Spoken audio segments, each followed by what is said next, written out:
నిన్న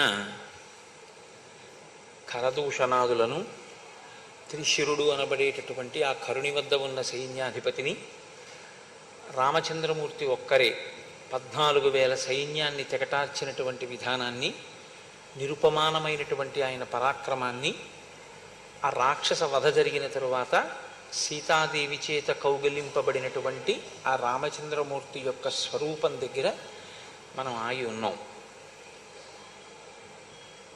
శ్రీరామాయణ ప్రవచనాంతర్భాగంగా గొప్ప గొప్ప తిథులు, చాలా చక్కటి నైమిత్తిక తిథులు రావడం ఒక అదృష్టహేతు. నేను మీతో ఒక విషయం ప్రస్తావన చేయవలసి ఉంటుంది, సందర్భోచితం కనుక. ఈనాడు అక్షయ తృతీయ, అంటే ఇవాళ చేసేటటువంటి ఏ పుణ్యకార్యమైనా అక్షయ ఫలితాన్ని ఇస్తుంది అని శాస్త్రవాక్కు. మనకి శాస్త్రమే ప్రమాణం తప్ప ఇంకొకటి ప్రమాణం కాదు. కాబట్టి ఇవాళ ఏమైపోయిందంటే విచిత్రం, అక్షయ తృతీయ అంటే బంగారం కొనుక్కోవడం ప్రధానం అన్న స్థితి వచ్చేసింది. అది ఎలా వచ్చిందో నాకు తెలియదు, కానీ బంగారం కొనుక్కుంటే పుణ్యం ఎలా అవుతుంది? బంగారం వృద్ధవచ్చేమో, కానీ బంగారంతో పాటు ప్రమాదము హెచ్చవచ్చు, లేదా ఏ ప్రమాదం లేదనుకుంటే ఐశ్వర్యం పెరగచ్చేమో తప్పించి అది పుణ్యానికి కారకం మాత్రమేం కాదుగా. మీరు కొనుక్కుని దాచుకున్నది మీకు పుణ్యహేతువు కాదు. మీరు చేసిన పుణ్యం ఏదైనా ఉంటే అది మిమ్మల్ని రక్షిస్తుంది. ఈశ్వరానుగ్రహం ఏమిటంటే దేశమునందు కాలమునందు నైమిత్తిక తిథిలో మీరు ఒక్కొక్క రోజు చేసినటువంటి పుణ్యం అక్షయమైన ఫలితాన్ని ఇచ్చి మిమ్మల్ని కాపాడుతుంది. వర్షం ఒక్కటే, కానీ ఆ ఒక్క వర్షమే దాహార్తిని తీరుస్తుంది. ఆ ఒక్క వర్షమే ఎండిపోయినటువంటి చెట్టు చిగర్చేటట్టు చేస్తుంది. ఆ ఒక్క వర్షమే విత్తనం మొలకెత్తేటట్టు చేస్తుంది. అలాగే చేసుకున్న పుణ్యం ఏదైతే ఉందో ఆ పుణ్యమే కాలంలో మనని కాపాడుతుంది. కాల రూపంలో ఈశ్వరుడు ఎప్పుడైనా ఏదైనా ఆపద నుంచి గట్టెక్కించాలి అనేటప్పుడు ఆయన చూసేది ఏమిటంటే ఏదైనా పుణ్యం చేసింది ఉందా. కనకధారాస్తవం వెనక ఉన్న రహస్యం కూడా అదేగా. ఈవిడ చేసింది ఏముందని నేను ఇవ్వను అని అడిగింది శంకరాచార్యుల వారిని లక్ష్మీదేవి. కాబట్టి ఇవాళ చేసుకున్నది ఏమిటంటే అనుభవం చేత ఆ పుణ్యం తరిగిపోయేది కాదు, అక్షయం అవుతుంది. అయితే ఏ పుణ్యం చెయ్యాలి అన్న అనుమానం కూడా లేకుండా మనకి ఇవాళ చెయ్యవలసినటువంటి సత్కర్మని కూడా పెద్దలు చెప్తారు. జలపూరితమైనటువంటి కుంభాన్ని ఎవరికైనా ఇస్తే మంచిది అని. అంటే ఇది వైశాఖ మాసం ప్రారంభం కాబట్టి సహజంగా దాహార్తి ఎక్కువగా ఉండేటటువంటి సమయం కాబట్టి చక్కగా నీళ్లు పోసి ఓ పూజాయో ఓ కుండో ఎవరికైనా బహూకరించామనుకోండి, వాళ్ళు ఆ నీరు త్రాగి జీవమే నిలబడుతుంది, ప్రాణమే నిలబడుతుంది. లింగ పురాణంలో ఒక మాట ఉంది, సంజీవనం సమస్తస్య జగత సలిలాత్మిక భవ ఇత్యుచ్యతే మూర్తిర్భవస్య పరమాత్మనః. నీటి రూపంలో ఉండి సమస్త భూతముల యొక్క ప్రాణములను నిలబెడతాడు కాబట్టి పరమశివుడికి భవ అని పేరు. కాబట్టి నీరు ప్రాణములను నిలబెడుతుంది. ప్రాణములను నిలబెట్టేటటువంటి నీరు త్రాగవలసినటువంటి అవసరం ఎక్కువగా ఉండేటటువంటి సమయం వైశాఖ మాసం. కాబట్టి ఇటువంటి వైశాఖ మాసంలో నీరు నిండినటువంటి ఒక జలపాత్రని దానం చేసుకోవడం అనేటటువంటిది మంచిది. అది చెయ్యమని ఇవాళ అక్షయ తృతీయ నాడు. అది నిన్ను కాపాడుతుంది ఉత్తరోత్తర. కాబట్టి సరే, ఇప్పుడు జరుగుతున్నది ఏది పక్కన పెట్టండి. మనం పెద్దలు చెప్పినటువంటి అటువంటి మంచి పనుల్ని అమలు చేయడం ప్రారంభం చేస్తే అది మన అభ్యున్నతికి హేతు అవుతుంది. నిన్న రామచంద్రమూర్తి 14,000 మంది రాక్షసుల్ని సంహారం చేశారు. నిన్న అంటే నా ఉద్దేశం ఏమిటంటే నిన్న చేసిన ప్రసంగంలో, రామాయణంలో నిన్నను చేశారు అన్నది నా ఉద్దేశం కాదు, మీరు కూడా దాన్ని గ్రహించగలరు. ఇప్పుడు ఎప్పుడెప్పుడు కరదూషణాదుల వైపు నుంచి సైన్యం వెళ్ళినా వాళ్ళ వెంట వెడుతున్నటువంటి వ్యక్తి ఒకటి ఉంది. యుద్ధంలో ఆవిడ ప్రత్యక్షంగా కనపడదు. ఆవిడేమి యుద్ధం చేసేటప్పుడు రాముడి మీద బాణాలు వెయ్యదు, కానీ పగ అంతా ఆవిడిదే. ఆవిడే ఈ యుద్ధానికి అంతటికీ కారకురాలు. ఆవిడే శూర్పణఖ. ఆవిడ కోరిక ఏమిటంటే రాముడు మరణించాలి, లక్ష్మణుడు మరణించాలి, సీతమ్మ మరణించాలి. ఎందుకు మరణించాలి? మీరు కొంచెం జాగ్రత్తగా రామాయణాన్ని గమనిస్తే ఇప్పుడు సీతమ్మ తల్లి వైపుకి ఆపద వెడుతుంది. తర్వాత ఎందుకు వెళ్ళాలి అంటే అసలు ఆవిడ వ్యామోహం రాముడి మీద. రాముడి అందం సీతమ్మ తల్లికి మొదటి అనర్థం తీసుకొచ్చింది. రాముడి అందాన్ని చూసి ఆకర్షితురాలైనటువంటి శూర్పణక రాముని పక్కన ఉన్నటువంటి భార్యాస్థానం ఖాళీ అయితే ఆ స్థానంలోకి తను వెళ్ళొచ్చు అనుకుంది. అందుకుని కదా చంపబోయింది. అంతక మించి అవగాహన ఆవిడికేం లేదు, అందుకే రాక్షసి. ఇప్పుడు తన కోరిక తీరలేదు కాబట్టి ఆ కోరిక తీరకపోయినటువంటి స్థితి పగగా మారింది. ఈ పగగా మారకుండా దాన్ని అవతల వారిలో ఉన్నటువంటి ధార్మిక ప్రవృత్తిని అభినందించగలిగినటువంటి మనస్తత్వాన్ని ఆవిడ తనలో తాను వృద్ధి చేసుకోలేకపోయింది. మీకు ఎక్కడైనా రాక్షసత్వం ఉంది అంటే ఒకటి జ్ఞాపకం పెట్టుకోండి. ఎందుకుంటుంది రాక్షసత్వం అంటే దానికి విరుగుణ్ణి ఆయన పోషించుకోలేదు. రోగం ఉంది అంటే కారణం ఏంటి? రోగం పోయేటటువంటి పరిస్థితిని ఆయన ఏర్పాటు చేసుకోలేదు కాబట్టి రోగం పెరుగుతుంటుంది. అలాగే ఆవిడ ఎన్నడూ ప్రయత్నం చేయదు. మీరు ఎప్పుడూ శ్రీరామాయణాన్ని జరిగిపోయిన కథలో శూర్పణఖ అని ఆలోచన చేస్తే శ్రీరామాయణం మీకు ఒక ప్రయోజనం ఇవ్వడం సాధ్యం కాదు. అలా అనుకున్న నాడు రావణవధ ఒక్కటే ప్రధానము రామాయణంలో అనుకుంటే అసలు రాముడు నరుడిగా పుట్టి అరణ్యవాసం అంతా చేసి ఈ వ్యక్తుల అందరితోటి ఆయన సమన్వయం అవ్వవలసినటువంటి అవసరం లేదు. ఇవన్నీ జరగడం వల్ల, ఇవన్నీ చదవడం వల్ల మనమేం చెయ్యాలి అన్నది ఆలోచన చేసి ఎక్కడ దోషం ఉందో ఆ దోషాన్ని తొలగించుకునే ప్రయత్నం మీరు చేస్తేనే మీకు రామాయణం ఉపయోగపడుతుంది. లేకపోతే రామాయణం ఒక జరిగిపోయిన కథ, శూర్పణఖ చెడ్డది అని మనం అన్నాం అనుకోండి, ఇప్పుడు కొత్తగా మనం అనక్కర్లేదు ఆ మాట. చాలామంది అన్నారు ఆ మాట. నిన్న వాల్మీకి మహర్షి చెప్పారు కదా, ఇంకా కొత్తగా మనం అనడం ఎందుకు? కోరిక తీరకపోతే పగగా మారేటటువంటి స్థితి ఎక్కడ ఉంటుందో దాన్ని మీరు సాక్షి మాత్రంగా గమనించవలసి ఉంటుంది. ఈ కోపం తమాషా చూసావా ఎలా వచ్చిందో? ఈ కోపం వచ్చిన కారణం చేత నాలో ఆలోచన సరళి ఎలా మారిపోతుందో చూసావా? నాలో పగ ఎలా పెరుగుతోందో చూసావా? కాబట్టి ఇప్పుడు నేను అవతల వారిని ప్రేమించడానికి ధార్మికమైన గుణం ఏదైనా ఉందా? ఈ యుద్ధంలో ప్రత్యక్షంగా లేకపోయినా రాముని గుణములను శ్లాఘించి రాముని తప్పేమిటయా అని అడిగిన వాడు ఉన్నాడు, రాక్షసుడు మారీచుడు. మరి మారీచుడు కూడా ఒకప్పుడు దోషం చేసిన వాడే. 2 పర్యాయాలు రాముడి మీదకి యుద్ధానికి వెళ్ళాడు. కానీ మారేడు మారీచుడు. ఎన్ని మాటలు రామచంద్రమూర్తి రాక్షస సంహారం చేస్తే అన్ని మాటలు పగ పెరగడమే తప్ప అసలు తన మన ప్రవృత్తిని మార్చుకునేటటువంటి ప్రయత్నం ఎన్నడూ చెయ్యనిది శూర్పణఖ. కాబట్టి ఆ పగ నెయ్యి పోసిన కొద్దీ అగ్నిహోత్రం ఎలా పెరుగుతుందో అలా రామచంద్రమూర్తి ఎంతమందిని తెగటారిస్తే ఆవిడ ఎందు పగ అంత పెరుగుతోంది. కానీ ఇది అవతార ప్రయోజనానికి మాత్రం అవసరమే. ఇప్పుడు ఆవిడ తీసుకొస్తోంది శలభాలన్నింటినీ.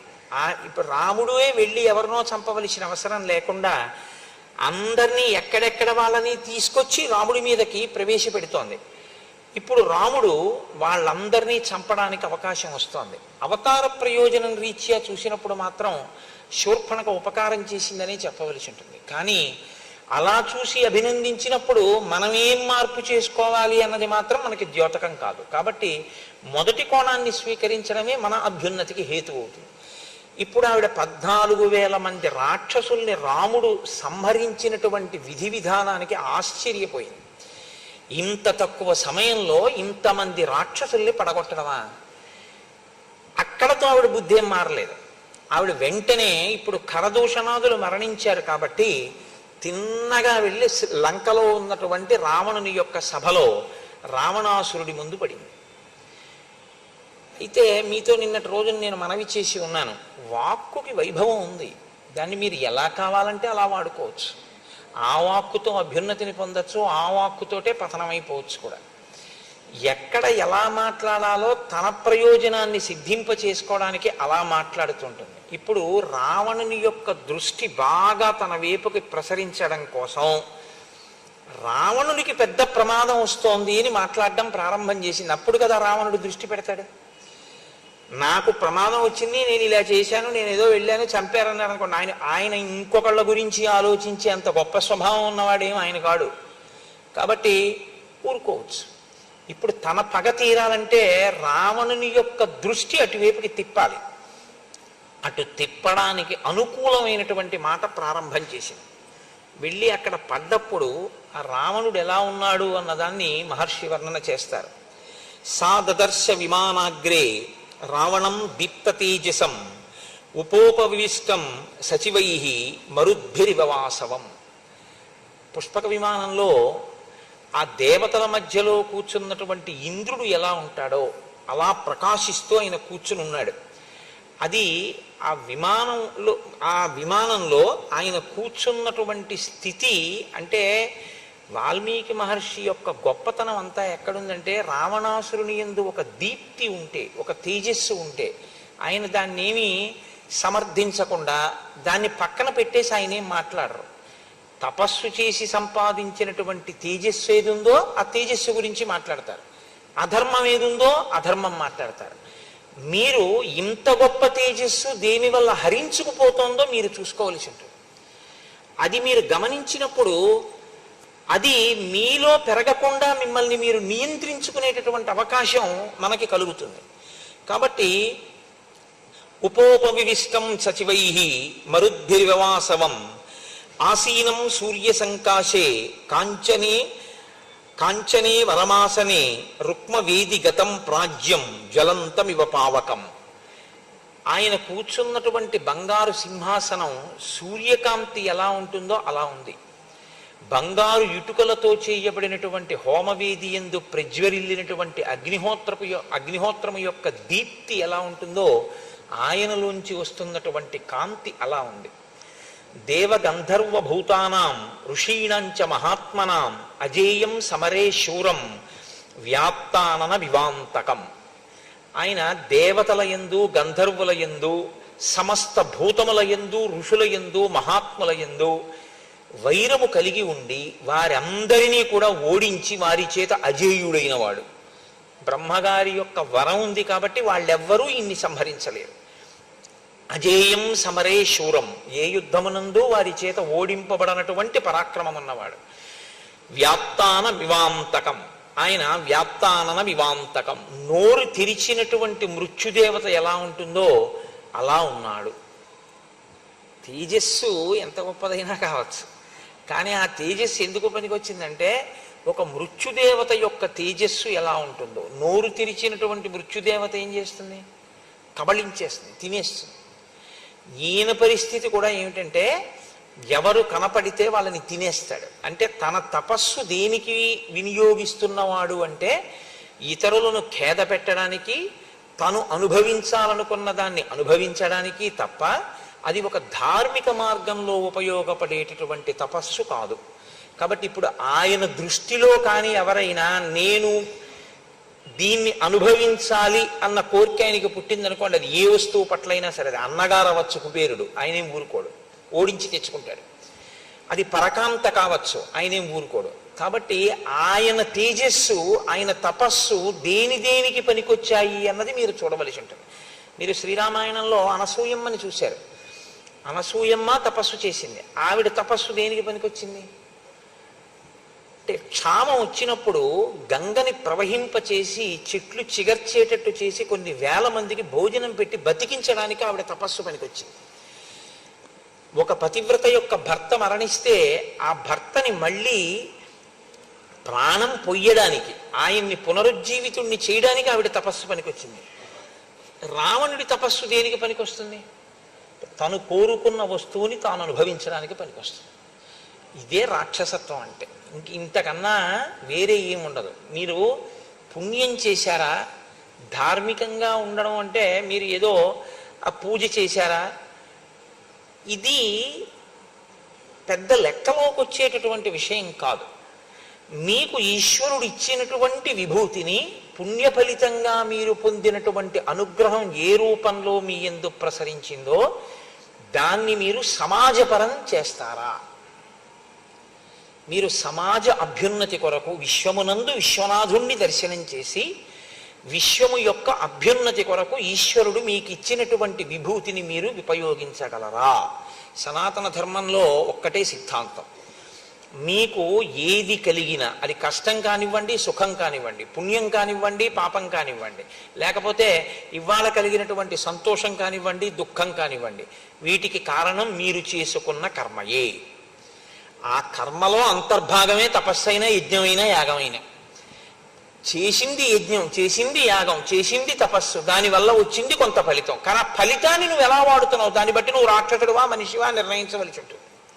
నువ్వు లోకానికి పనికొచ్చేవాడివా పనికిరాని వాడివా అన్నది ఈశ్వరుడు అక్కడ నిర్ణయం చేస్తాడు. ఇవ్వడం ఇస్తాడు, ఉపయోగించుకోవడం అన్న దాన్ని బట్టి ఈశ్వరుడు మీ అభ్యున్నతిని నిర్ణయం చేస్తాడు. ఇచ్చిన దాన్ని దుర్వినియోగం చేస్తే ఇక ఈ వస్తువు ఉండడం ప్రమాదం అనుకున్నప్పుడు ఈశ్వరుడు దాన్ని తీసేస్తాడు.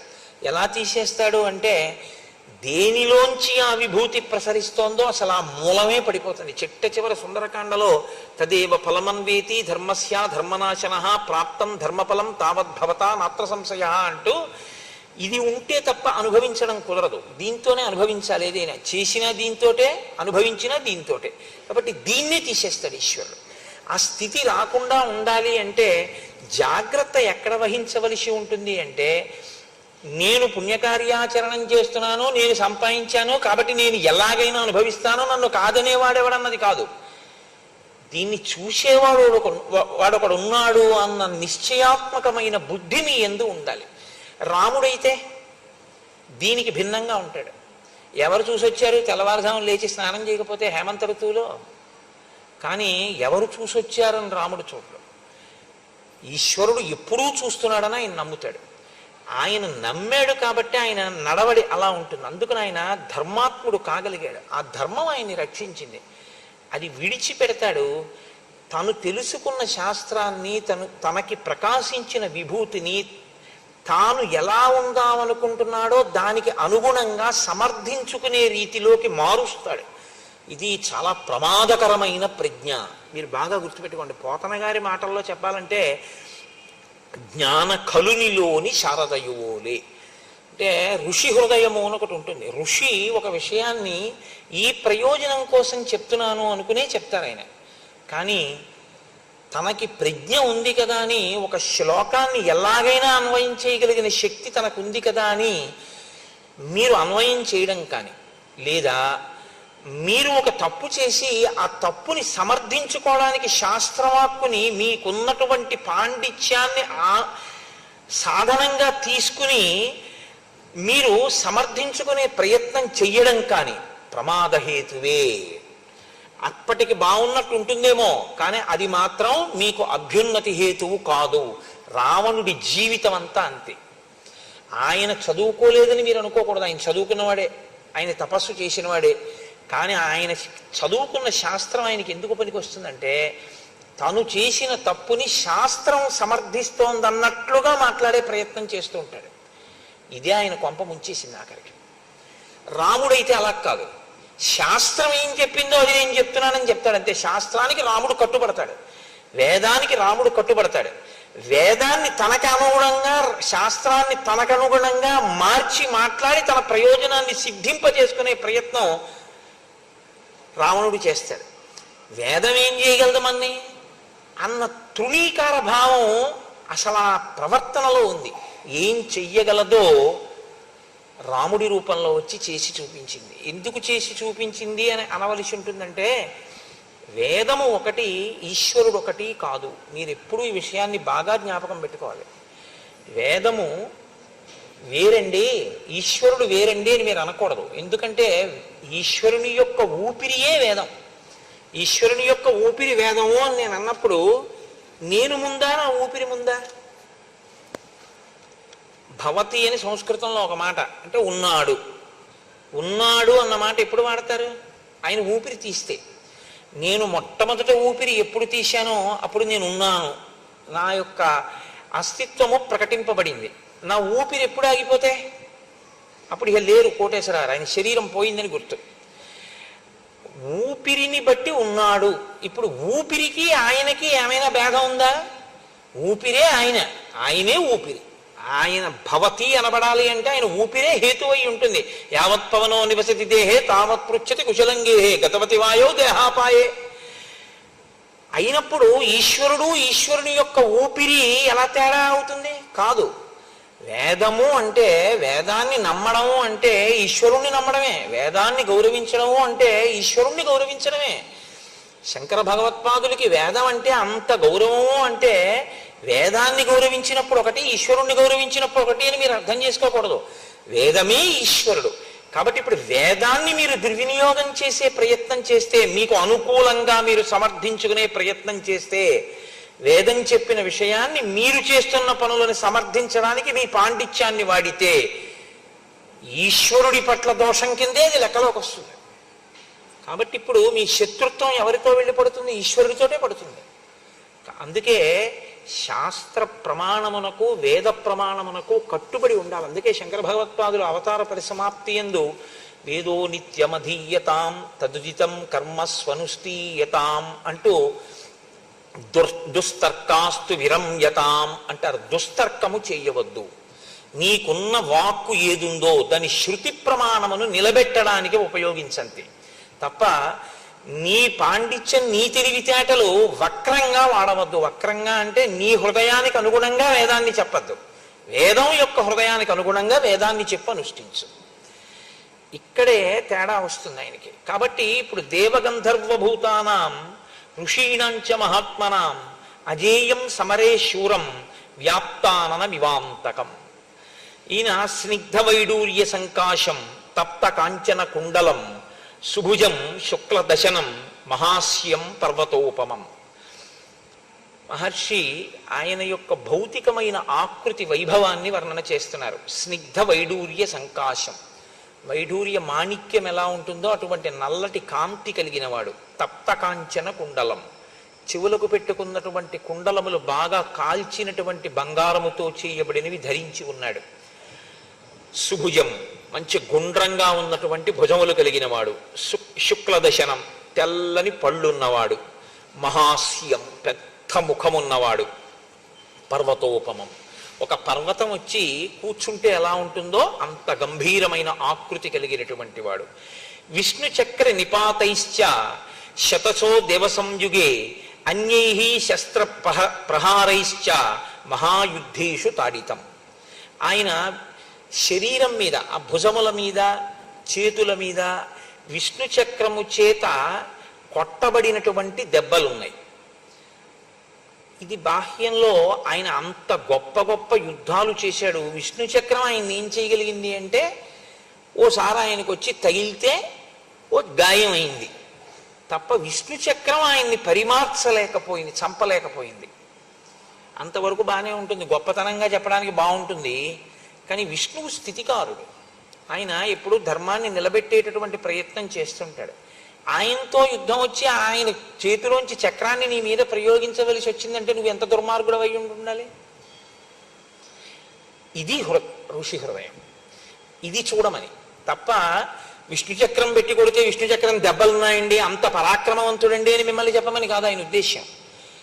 ఎప్పుడూ ధర్మాన్ని నిలబెట్టేటటువంటి ప్రయత్నం చేసేటటువంటి విష్ణువు చక్రం పెట్టి కొట్టవలసి వచ్చింది అంటే వీడు ఎంత అధర్మంలో ఉండేటటువంటి వాడు అన్నది మీరు అర్థం చేసుకోవాలి. పోను ఒక్క విష్ణువా, సమస్త దేవతల యొక్క ఆయుధముల దెబ్బలు ఆయన ఒంటి మీద ఉన్నాయి, అయినా చావలేదు. అంటే అంత పెద్ద తపస్సు చేశాడు. 10,000 సంవత్సరములు బ్రహ్మగారి గురించి తపస్సు చేశాడు. కాల్సన దేనికది? 10 తలకాయలు కోసుకున్నాడు. బ్రహ్మగారు ప్రత్యక్షమయ్యారు. నీ పాదముల యందు చిక్కు చెదరని భక్తి ప్రపత్తులు కావాలని ఒక్క మాట అని ఉండి ఉంటే రావణుడు ఏ స్థితిని పొంది ఉండేవాడు. కానీ అలా అనలేకపోయాడు. ఈ దెబ్బలన్నీ ఎందుకు వచ్చాయంటే ఆ తపస్సు వలన నేను అజేయుడననేటటువంటి అహంకారంలోంచి పుట్టుకొచ్చాయి. కాబట్టి ఇప్పుడు ఆయన తపస్సు, ఆయన తేజస్సు ధర్మాన్ని రక్షించడానికి పనికొచ్చింది కాదు. ఆయన ఏం చేస్తూ ఉంటాడు? ఆహతాంగం సమస్తైశ్చ దేవ ప్రహరణైస్తథా అక్షోభ్యానాం సముద్రాణం క్షోభణం క్షిప్రకారిణం. ఎప్పుడూ కూడా దేవతలతో యుద్ధం చేస్తూ సముద్రములను కూడా క్షోభింపచేస్తూ ఆయన ఉంటాడు. క్షేప్తారం పర్వతేంద్రాణం సురాణంచ ప్రమర్దనం. పెద్ద పెద్ద పర్వతాల్ని కూడా గాలిలోకి బంతులు విసిరినట్టు విసరగలడు. అంటే అంతటి భుజ పరాక్రమము, అంతటి బలమున్నవాడు. సురాణాంచ ప్రమర్దనం, ఎప్పుడూ కూడా దేవతల్ని ఇబ్బంది పెట్టి దేవతల్ని మర్దిస్తూ ఉంటాడు. ఉచ్చేత్తారంచ ధర్మాణం, ధర్మము ఎక్కడుందో అక్కడ దాన్ని ధ్వంసం చేసే ప్రయత్నం చేస్తాడు, ధర్మమునకు హాని కల్పిస్తాడు. పరదారాభివర్శనం, ఇతరుల యొక్క భార్యలను తన భార్యగా చేసుకుని అనుభవించాలనేటటువంటి మిక్కుటమైన కోరిక కలిగిన వాడు. ఇంతకన్నా దారుణమైనటువంటి లక్షణం ఇంకొకటి ఉండక్కర్లేదు. కాబట్టి ఇటువంటి వాడు. ఈయన దేవతల్ని ఎంతగా మర్దించాడంటే, ఉత్తరాఖండలో రావణాసురుడి గురించి ఒక విషయం చెప్తుంటారు. ఆయన ఒకప్పుడు మరుత్తనబడేటటువంటి రాజు యజ్ఞం చేస్తుంటే అక్కడికి వెళ్ళాడు. వెడితే అక్కడే ఇంద్రుడు, వరుణుడు, కుబేరుడు, యముడు మొదలైనటువంటి దేవతలు ఉన్నారు. రావణాసురుణ్ణి చూడగానే అక్కడ ఉంటే ఎక్కడ మర్దిస్తాడో అన్న భయం చేత వాళ్ళు జంతువులను ఆశ్రయించి వాటిలో వెళ్ళిపోయారు. ఇంద్రుడు ఒక నెమలిలోకి ప్రవేశించాడు, వరుణుడు ఒక హంసలోకి వెళ్ళిపోయాడు, కుబేరుడు ఒక తొండలోకి వెళ్ళిపోయాడు, యముడు ఒక కాకిలోకి వెళ్ళిపోయాడు. ఆ తర్వాత వచ్చాడు, ఆ మరుతుతో యుద్ధం చేశాడు, వెళ్ళిపోయాడు. ఆ గొడవ అయిపోయింది. అయిపోయిన తర్వాత వీళ్ళు నలుగురు బయటకు వచ్చారు. సమయానికి రావణుడి కంట పడకుండా మీ శరీరంలో మేము దాక్కునే అవకాశం ఇచ్చారు కాబట్టి మీకు వరాలు ఇస్తున్నామని అప్పుడు ఈ 4 ప్రాణులకు వాళ్ళు వరాలు ఇచ్చారు. ఇంద్రుడు నెమలికి అప్పుడే ఇచ్చాడు వరం, నాకు ఉన్న 1000 కన్నులు నీ యొక్క పింఛంలో నెమలి కన్ను అని కన్నులుగా కనపడతాయి, అందంగా పింఛం అలా ఉంటుంది. వరుణుడు హంసకి వరం ఇచ్చాడు. వరుణుడు జలాధిదేవత కనుక నీవెప్పుడు నా నీటి మీద తేలుతుంటావు, చంద్రప్రకాశం ఎలా ఉంటుందో అటువంటి కాంతి కలిగినటువంటి స్థితిలో నువ్వు ఉంటావు. కుబేరుడు తొండక వరం ఇచ్చాడు, నీ తల పెద్దదిగా ఉండి ఆహారమును నిల్వ చేసుకోగలిగిన స్థితిని పొంది బంగారు రంగులో ఉంటావని. యముడు కాకికి వరం ఇచ్చాడు, నువ్వు దీర్ఘాయుష్మంతురాలి అవుతావు, ఏ రోగము నిన్ను బాధించదు, బలవన్మరణం తప్ప నీ అంత నువ్వు చచ్చిపోవడం అన్నది ఎక్కడా ఉండదు నీకు. సరికదా, నేను నా చేత నువ్వు అనుగ్రహింపబడ్డావు కనుక నువ్వు తింటే పితృదేవతలు సంతోషిస్తారు. కాబట్టి నువ్వు తినాలని పితృకార్యం చేసినప్పుడు కోరుకుంటారు జనం అని కాకికి యమధర్మరాజు గారు వరం ఇచ్చాడు. ఈ 4 ప్రాణులు వరం పొందేటట్టుగా దేవతలంతటి వారు కనపడ్డ దాంట్లో కనపడ్డట్టు దూరిపోయేటట్టుగా మర్దించగలిగాడంటే రావణుడంటే దేవతలు కూడా ఎంత భయపడ్డారో, ఆయన ఎంత ఉద్ధతితో ప్రవర్తించినటువంటి వాడో ఇంకా ఇంతకన్నా సాక్ష్యం ఉండదు. కానీ ఇది ఉత్తరాఖండలో చెప్పబడిన అంశం. కానీ ఈ శ్లోకానికి ఒకసారి అన్వయం చెయ్యొచ్చు అని నేను అన్వయం చేసి మీకు ఆ ఘట్టాన్ని చెప్పానంతే. కాబట్టి ఉచ్చేత్తారంచ ధర్మాణం పరదారాభిమర్శనం సర్వ దివ్యాస్త్రయోక్తారం యజ్ఞ విఘ్నకరం సదా పురీం భోగవతీం ప్రాప్య పరాజిత్య వాసుకిం. ఈయన పాతాళలోకానికి వెళ్ళి ఒకానొకప్పుడు వాసుకిని ఓడించాడు. ఎందుకు ఓడించడం అంటే, మీకు రామాయణంలో 2 పాత్రలు కనపడతాయి, ఒకడు వాలి, ఒకడు రావణుడు. వీళ్ళిద్దరికీ పని ఏమిటంటే ఇద్దరూ కూడా ప్రతిరోజు ఇవాళ మనం ఎవరి మీదకి యుద్ధానికి వెళ్ళాలని అడుగుతూ ఉంటారు.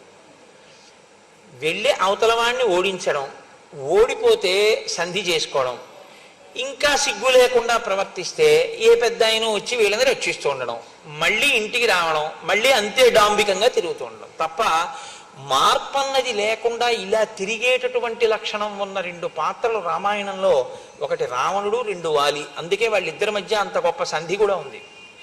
కాబట్టి పురీం భోగవతీం ప్రాప్య పరాజిత్య చ వాసుకిం తక్షకస్య ప్రియాం భార్యాం పరాజిత్య జగహారయ. ఈయన తక్షకుని ఓడించి ఆయనకి ప్రియమైన భార్యని అపహరించి తెచ్చుకున్నాడు. కైలాస పర్వతం గత్వా విజిత్య నరవాహనం, కైలాస పర్వతానికి వెళ్ళి ఉత్తర దిక్కున ఉన్నటువంటి కుబేరుణ్ణి ఓడించాడు. కుబేరుడు అన్నగారు. అసలు ఉత్తరాఖండలో ఆ అన్నగారు పరిపాలించినటువంటి సామ్రాజ్యాన్ని ఆక్రమించాడు. రావణుడు వెడితే కుబేరుడు అడిగాడు, తమ్ముడా రా, ఇద్దరం కలిసి పరిపాలిద్దాం అన్నాడు. నాకు అలా వీల్లేదు, నువ్వు వెళ్ళిపోతావా, నేను ఉండనా అంటే విశ్వవసో బ్రహ్మని అడిగాడు. వాడికి అహంకారంతో పోయే కాలం దాపురించింది, నువ్వు ఉత్తర దిక్కుకు వెళ్ళిపో అంటే అప్పుడు అలకాపురిని నిర్మించుకుని ఆయన కైలాస పర్వతం పక్కకి వెళ్ళిపోయాడు. రావణుడు లంకారాజ్యాన్ని హస్తగతం చేసుకున్నాడు. మొట్టమొదట కుబేరుడు పరిపాలించిన దాన్ని తనుగుచ్చుకున్నాడు. అన్నగారైనటువంటి కుబేరుడి దగ్గర ఉన్న పుష్పక చూడండి, రామాయణంలో రాముడు అంటాడు, ధర్మం అర్థంచ కామంచ పృథివీంచాపి లక్ష్మణ ఇచ్చాపి భవతామర్థే ఏతత్ ప్రతిశృణోమితే అంటాడు. నేను ధర్మం కాని అర్థం కాని కామం కాని ఏదైనా అనుభవిస్తే లక్ష్మణ నేను నా సోదరులతో కలిసి అనుభవిస్తాను తప్ప నా సోదరులు అనుభవించనిది నాకు అక్కర్లేదంటాడు. త్యాగేనైకే అమృతత్వమానసు అని రాముడు తనదైన రాజ్యాన్ని భరతుడికి ఇచ్చేయడానికి సిద్ధపడతాడు. కానీ రావణుడు ఇతరులవి ఏమున్నాయో అవి తనవిగా చేసుకుంటూ ఉంటాడు. వ్యతిరేక పదాలని చెప్పుంటాయి చూసారా, ఎత్తు పల్లం, పొడుగు పొట్టి, చీకటి వెలుగు, ఈ రెండు వ్యతిరేక పదాలు ఎలా ఉంటాయో రామాయణంలో రాముడు రావణుడు అలా ఉంటాడు. నీకు రాముడు నచ్చితే ధర్మపథంలో వెళ్ళచ్చు, నీకు రావణుడు నచ్చితే 10 తలకాయలున్నా వాడికి పడిపోయాయి. కాబట్టి అదే జరుగుతుంది అని కూడా గుర్తు పెట్టుకుని రావణుడిని అనుకరించవలసి ఉంటుంది. కాబట్టి ఆయన కుబేరుణ్ణి ఓడించి ఇవన్నీ తెచ్చుకున్నటువంటి వాడు. ఇంత బలపరాక్రమములున్నటువంటి ఆ రావణాసురుడు పుష్పక విమానంలో కూర్చుని ఉండగా శూర్పణఖ మాట్లాడుతాను.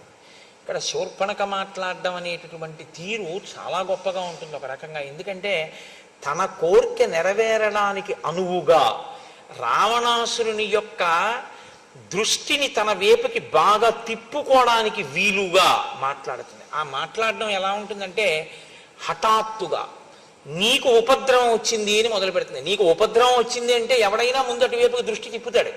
కాబట్టి తతశూర్పణఖాదీన రావణం లోకరావణం అమాత్య మధ్యే సంకృత్త పరుషం వాక్యమబ్రవీత్. అమాత్య మధ్య మంత్రుల మధ్యలో కూర్చున్నటువంటి రావణుడి దగ్గరికి వచ్చి ఆమె పరుషమైనటువంటి మాటతో ప్రారంభం చేసింది. ప్రమత్త కామభోగేషు స్వైరవృత్తో నిరంకుశ సముత్పన్నం భయం ఘోరం బోద్ధవ్యం నావబుధ్యసే. నీవు నిరంతరము కామభోగాల్ని అనుభవిస్తూ నిరంకుశుడవై మత్తెక్కి ఉన్నావు. నీకు ఎంత ఘోరమైనటువంటి ఆపద నీ మీద వచ్చి పడిపోతుందో నువ్వు తెలుసుకోవట్లేదు. దీంతో మొదలుపెట్టింది. అంటే ఈ మాట అనేటప్పటికీ ఎవరి దృష్టి అయినా అటువైపుకి వెళ్ళిపోతుందా, వెళ్ళిపోదా? ఏదో కూర్చుని మాట్లాడుకుంటున్నారు అనుకోండి, ఏమిటో మీరు ఇలా సంతోషంగా హాయిగా గడిపేస్తున్నారు, మీకు తెలియట్లేదు ఎంత ఘోరమైన ఆపద మీకు వచ్చేస్తుందో మీకు తెలియట్లేదు అన్నారు అనుకోండి. తర్వాత మాట్లాడదాం ఏంటంటారా, ముందు అది ఆపేసి ఏమిటండి బాబు ఆ ప్రమాదం ఏంటండి అంటారా? ఏదో చూసారా, యువర్ కైండ్ అటెన్షన్ ప్లీజ్ అంటారు. అంటే మీ దృష్టిని దయచేసి మా యందు పెట్టండి అని అడుగుతుంటారు. మీ దృష్టిని మా నుండి మరల్చకండి అని కూడా అడుగుతుంటారు. Do not allow your attention to be diverted by something else while you are transacting with the banker అని కూడా ఓ బోర్డు ఉంటుంటుంది. దృష్టిని ఆకర్షించి మాట్లాడుతుంటారు, ఎందుకంటే అక్కడ బుద్ధి పెట్టాలి అని కోరినప్పుడు. రావణుని యొక్క మనస్సుని ఎలా లాగిందో చూడండి శూర్పణఖ. అంటే తన ప్రయోజనం కొరకు తన పగని సిద్ధింప చేసుకోవడానికి ఆవిడ మనసులో ఎంతగా సిద్ధపడి వచ్చి మాట్లాడుతోందో చూడండి. అంటోంది, సక్తం గ్రామ్యేషు భోగేషు కామవృత్తం మహీపతిం లుబ్ధం బహుమన్యంతే శ్మశానాగ్ని వివ ప్రజాః. ఎప్పుడు క్షణికములైనటువంటి భోగములను అనుభవిస్తూ ఇంద్రియములకు వశపడిపోయినటువంటి రాజు ప్రజల గురించి పట్టించుకోకుండా కేవలం భోగలాలసుడై ఉండిపోతే అటువంటి రాజుని ఎవ్వరూ గౌరవంగా చూడరు. శ్మశానములో ఉన్నటువంటి శవాన్ని కాల్చేటటువంటి అగ్నిహోత్రము కూడా అగ్నిహోత్రమే. అదేం అగ్నిహోత్రం కాకపోలేదు శవాన్ని కాల్చింది కదా అని. కానీ శవాన్ని కాలుస్తున్నటువంటి అగ్నిహోత్రం పవిత్రంగా మనం చూడడం కుదరదు కదా. ఎందుకని అంటే అగ్నిహోత్రం పవిత్రం కాదు అని అనడం మాత్రం కుదరదు. కానీ శవాన్ని కాలుస్తున్నటువంటి అగ్ని ఎలా మంగళకరంగా చూడబడదో అలా కేవలము గ్రామ్యమైనటువంటి భోగముల యందు లాలస కలిగి వానియందే నిరంతరం తిరిగేటటువంటి రాజుని ప్రజలు ఆదరించరు, ఇష్టపడరు. స్వయం కార్యాణి కాలే నానుతిష్టతి పార్థివ సతువై సహ రాజ్యేన తైశ్చ కార్యైర్వినశ్యతి. ఏ రాజు తను స్వయంగా కొన్ని పనులను చూసుకోవలసి ఉంటుందో, ఏ రాజు తప్పకుండా తాను ఆ కార్యముల మీద వ్యక్తిగతంగా తన దృష్టి పెట్టవలసి ఉంటుందో అలా పెట్టకుండా పరిపాలన జరిగిపోతోంది లేని విడిచిపెట్టేస్తాడో అటువంటి రాజు యొక్క కార్యములు నశించిపోతాయి. అంటే ఇవన్నీ ఎవరు చేస్తున్నారు నా ఉద్దేశ్యం? రావణుడు చేస్తున్నాడని. ఏం జరిగింది, ఏ ఆపద వచ్చింది, అలా నువ్వు ఉన్నావని నిరూపించి మాట్లాడుతుంది ఆవిడ. చిట్ట చివరికి రావణుడిదే దోషం, ఇది ఎంత దూరం వెడుతోంది అన్నది చూపిస్తుంది రావణుడి దృష్టిని ఆకర్షించడానికి. త్వంతు బాలస్వభావశ్చ బుద్ధిహీనశ్చ రాక్షస జ్ఞాతవ్యం తు న జానీషే కథం రాజా భవిష్యసి. నువ్వు బాలుడిలా వివేక శూన్యుడివి, నీకు యుక్తాయుక్త విచక్షణ లేదు, బుద్ధిహీనుడవు. ఇలాంటి నీవు ఎలా రాజుగా ఉండగలనని అనుకుంటున్నావు? అయుక్తచారం మన్యే త్వాం ప్రాకృతై శుచివైర్వృత్తం స్వజనం తు జనస్థానం హతం యోనావబుద్ధ్యసే. 14,000 మంది నీ స్వజనులు జనస్థానంలో మరణించారు. నీకు తెలుసా ఆ విషయం? నీకు తెలియదు. నీ గూఢచారులు అంత గొప్పవాళ్ళు, నీ మంత్రులు అంత గొప్పవాళ్ళు. నీకు కనీసం నీ స్వజనం ఇంతమంది చచ్చిపోయారన్న విషయం కూడా నీకు తెలుసుకునేటటువంటి ఆలోచన లేదు. నువ్వు దాని గురించి పట్టించుకోవట్లేదు. ఇంకింతకన్నా దారుణం ఏముంటుంది? 14 సహస్రాణి రక్షసాం క్రూరకర్మణాం హతానైకేన రామేణ ఖరశ్చ సహదూషణ. 14,000 మంది రాక్షసులు ఖరదూషణలతో సహా ఒక్క రాముడి చేతిలో తెగటారిపోయారు.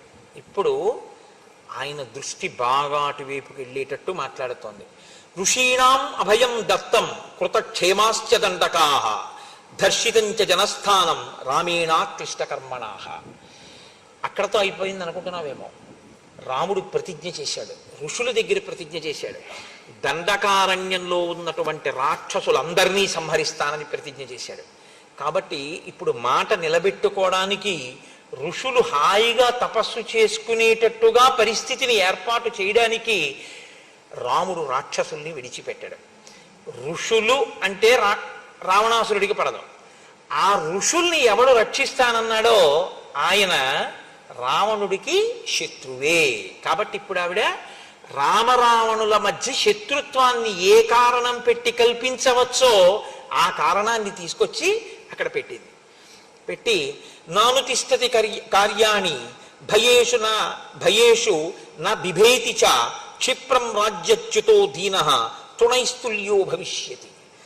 ఏ రాజు కార్యములను బాగా పట్టించుకోకుండా తిరుగుతుంటాడో, ఏ రాజు వస్తున్నటువంటి భయానకమైన పరిస్థితులను దృష్టిలో పెట్టుకోకుండా నాకేమి లేని ప్రవర్తిస్తూ ఉంటాడో అటువంటి వాడు చాలా త్వరగా రాజ్య పదవి నుంచి తొలగింపబడి భయమును పొందుతాడు, అందరికీ చులకనైపోతాడు. రావణ, నీకొక మాట చెప్తున్నాను, ఇవాళ నిన్నింత గౌరవిస్తున్నారు, కానీ రాముడు నిన్ను రాచరికం నుంచి తొలగిస్తే, నిన్ను పడగొట్టేస్తే, నీ సింహాసనం పోతే శుష్కై కాష్టైర్భవేత్ కార్యం లోష్టైరపి చపాంసుభి నతు స్థానాత్ పరిభ్రష్టై కార్యం స్వాత్తు వసుధాధిపై.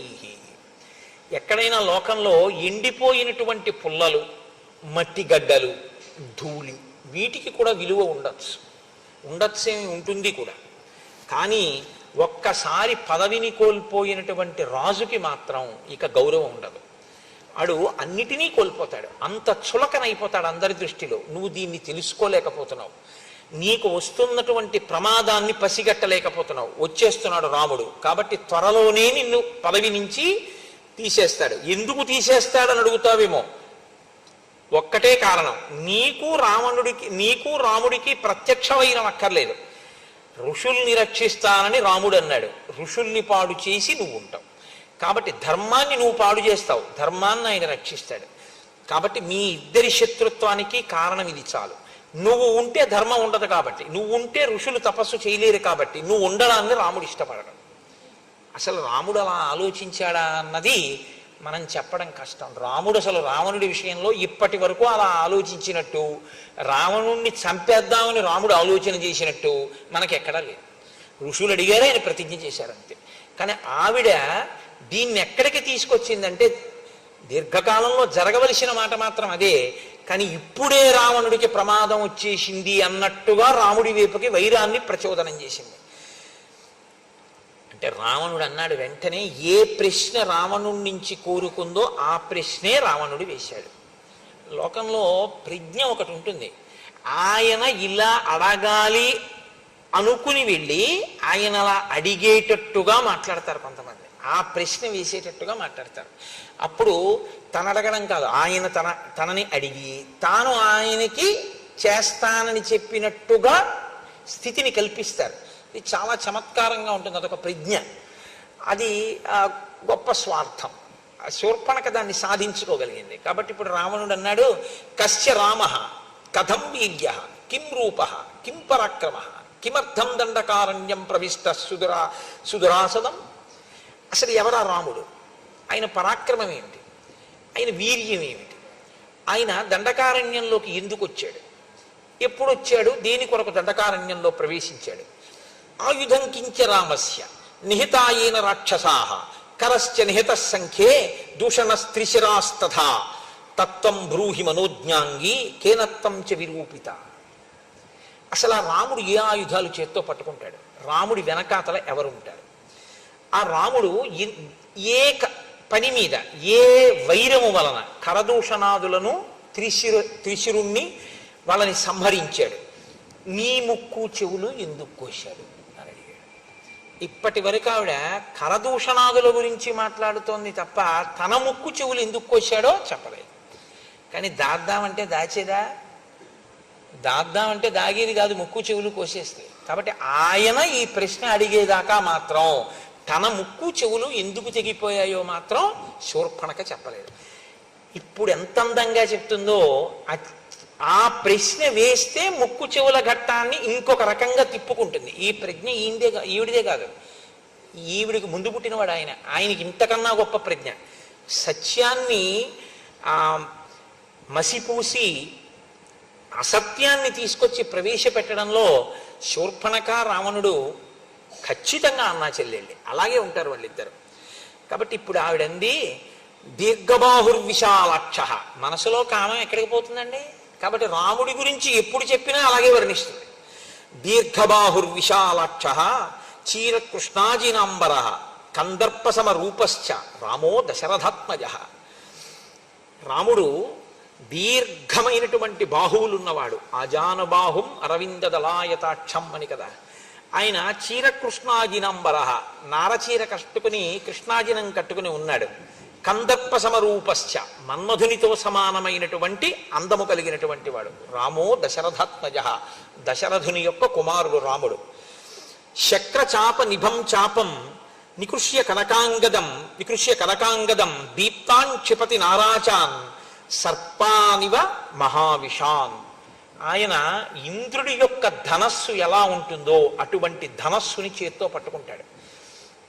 విషసర్పములతో సమానమైనటువంటి నారాచ బాణములను వింటినారికి తగల్చి ప్రయోగిస్తూ ఉంటాడు. నాదదానం శరాన్ ఘోరాన్ నముంచంతం శిలీముఖాన్ న కార్ముకం నికర్షంతం రామం పశ్యామి సంయుగే. ఈ మాటే రావణుడికి బాగా తలకెక్కి రాముడు లేని సమయంలో సీతాపహరణం చెయ్యాలి అనే నిర్ణయానికి కారణమైంది. ఆవిడంది 14,000 మందిని చాలా తక్కువ కాలంలో రాముడు సంహరించాడు. కానీ సంహరించడం అనేటటువంటిది చచ్చిపోయిన వాళ్ళ వల్ల తెలిసింది తప్ప అసలు రాముడు 14,000 మంది వెళ్తే చచ్చిపోవడానికి వెళ్ళి లైన్లో నించున్న వాళ్ళు కాదు. వాళ్ళు యుద్ధానికి వెళ్ళిన వాళ్ళు. కాబట్టి వాళ్ళు ప్రయోగించారు బాణాలు, అస్త్రాలు, శస్త్రాలు, ఆయుధాలు అన్నీ వేశారు. ఇన్నిటిని వేసినప్పుడు ఇన్నిటినీ ఎప్పుడు నిగ్రహించాడో, నిగ్రహిస్తూ ఇంతమందిని ఎప్పుడు చంపాడో, చంపడానికి బాణం ఎప్పుడు తీశాడో, తీసిన బాణాన్ని ధనస్సుకు ఉన్నటువంటి వింటినారికి ఎప్పుడు తొడిగాడో, తొడిగిన దాన్ని వెనక్కి ఎప్పుడు లాగాడో, లాగిన దాన్ని ఎప్పుడు వదిలాడో, వదిలినప్పుడు గురి ఎవరి వంక చూశాడో, ఎప్పుడు వెళ్ళి ఆ బాణం పడిందో నాకు కనపడలేదు. వడగళ్ళవాన పడితే ఏ విధంగా అయితే పైరు పంటలన్నీ ధ్వంసమైపోతాయో అలా ఆయన ధనస్సులోంచి బాణములు పైకి రావడం అన్నది, ఆయన బాణం తీయడం అన్నది, సంధించడం అన్నది అసలు కనపడదు. అంత వేగం అన్నమాట. అసలు ఆ బాణాలు తీస్తున్నాడా అన్నది కూడా కనపడదు, సంధిస్తున్నాడా కనపడదు. ఇది ఎలా ఉంటుందంటే, ఒక ఉదాహరణ చెప్పాలంటే, ఆగిపోతే లెక్క పెట్టగలిగిన ఫ్యాన్ రెక్కలు 5th గేర్లో ఉంటే లెక్క పెట్టలేని ఫ్యాన్ రెక్కలులా ఉంటుందన్నమాట. అంత వేగం. అది చాలా హీనోపమానమేమో, అంతకన్నా ఇంకా నేను ప్రవేశపెట్టడానికి అవకాశం లేక చెప్తున్నాను, ప్రత్యక్షంగా వెంటనే మనసుకు ఎక్కడానికి. అంత వేగంగా ఉంటుంది. రామబాణముల యొక్క వేగాన్ని దేనివల్ల చూడవలసి ఉంటుందంటే ఫలితాన్ని బట్టి చూడవలసి ఉంటుంది. ఇంతమంది చచ్చిపోయారు కాబట్టి బాణాలు వేసాడు అనుకోవాలి తప్ప బాణాలు వేయడం చూడడం మాత్రం కుదరదు. ఎందుకంటే ఆ వేగం అలా ఉంటుంది, అంత వేగంగా వేస్తాడు ఆ బాణాలని. ఇప్పుడు రావణుడికి ఈ మాట విన్నాకే భయం వేసింది. మనం మాత్రం వెళ్ళి ఎదురుగుండా ఎలా నిలబడతాం అనుకున్నాడు. అనుకుని రాముడు లేని సమయంలో సీతాపహరణం చెయ్యాలన్న నిశ్చయం చేసుకోవడానికి కారణం కూడా శూర్పణఖ యొక్క మాటలే. అంటూ ఆవిడంది, ఋషీణామభయం దత్తం కృతక్షేమాశ్చ దండకాహ. ఋషులకందరికీ కూడా అభయం ఇచ్చాడు దండకారణ్యంలో. రాక్షసులందరినీ ఇలాగే చంపేస్తానన్నాడు. ఆయనతో ఎవరుంటారని కదా నువ్వు అడిగావు. భ్రాతాచాస్య మహాతేజ గుణవాన్ తుల్య విక్రమ అనురక్తశ్చ భక్తశ్చ లక్ష్మణో నామవీర్యవాన్ అమర్షి దుర్జయో జేత విక్రాంతో బుద్ధిమాన్ బలి రామస్య దక్షిణో బాహు నిత్యం ప్రాణో బహిశ్చర. ఆయన తమ్ముడు లక్ష్మణుడు ఉన్నాడు. అపారమైనటువంటి గుణసంపత్తి కలిగినటువంటి వాడు. అన్నగారంటే భక్తి కలిగినటువంటి వాడు. లక్ష్మణుడిని పేరు కలిగినటువంటి వాడు. విపరీతమైన కోపం ఉన్నవాడు. ముక్కు చెవులు కోసేశాడు కదండి. అందుకని ఒకరిని జయించడమే తప్ప తాను జయింపబడడం అన్నది తెలియనటువంటి వాడు. గొప్ప పరాక్రమం ఉన్నవాడు. చాలా బుద్ధిబలం ఉన్నవాడు. రామచంద్రమూర్తి యొక్క కుడిభుజం వంటి వాడు. బయట తిరిగేటటువంటి రాముని యొక్క ప్రాణము వంటివాడు లక్ష్మణుడు అన్నవాడు ఒకడు ఉన్నాడు. రాముడు ఎంతటివాడో ఇంచుమించు అంతటివాడు. ఇప్పుడు ఆయన భయానికి ఇదొక కారణం. కానీ ఆవిడ పగ ఎటు తిరిగిందో చూడండి. రాముడు తనని భార్యగా అంగీకరించకపోవడానికి కారణం సీతమ్మ ఉండడమే. ఇప్పుడు సీతమ్మ యందు అనురక్తి రావణునికి కలగాలి. ఆ సీతమ్మని అపహరించాలి. అపహరించి రావణుడు తీసుకొస్తే సీతమ్మ బాధపడాలి. రాముడు రక్షించలేని స్థితి కల్పించాలంటే రాముడు దూరంగా ఉండగా సీతాపహరణం జరగాలి. రాముడు దూరంగా ఉండగా సీతాపహరణం జరగాలంటే రాముడి ముందు మనం నిలబడి లేనిపోని ఇబ్బంది తెచ్చుకోవడం ఎందుకన్న భావన రావణుని ఎందుకు కలగాలి. సీతమ్మని అపహరించి తెచ్చేయాలి. భార్య లేక రాముడు ఏడవాలి. ఆ భార్య రామభార్య అయ్యుండి కూడా రావణుడు చేసేటటువంటి ఉద్ధతితో కూడినటువంటి క్రియల వలన ఆమె ఏడవాలి. తను ఆమె ఉండడం వల్ల రాముణ్ణి పొందలేకపోయింది కాబట్టి రాముని భార్య అయినందుకు రాముణ్ణి పొందలేక పరపురుషుడు ఆమెని పొందడానికి ప్రయత్నిస్తుంటే ఆవిడ ఏడవాలి. ఆవిడ ఏడుపు చూసి తాను ఆనందించాలి. అంటే ఆ పగకి ఇంకా హద్దు లేదు. ఇంగ్లీష్లో శాడిస్ట్ అని ఒక మాట వాడుతుంటారు. మీరు పగ అనేటటువంటి దాన్ని అదుపు చేయకపోతే అది ఎంత దూరమైనా వెళ్ళిపోతుంది. దానికి ఇంకా హద్దు ఆపు ఏముండదు, ఎక్కడికైనా వెడుతుంది.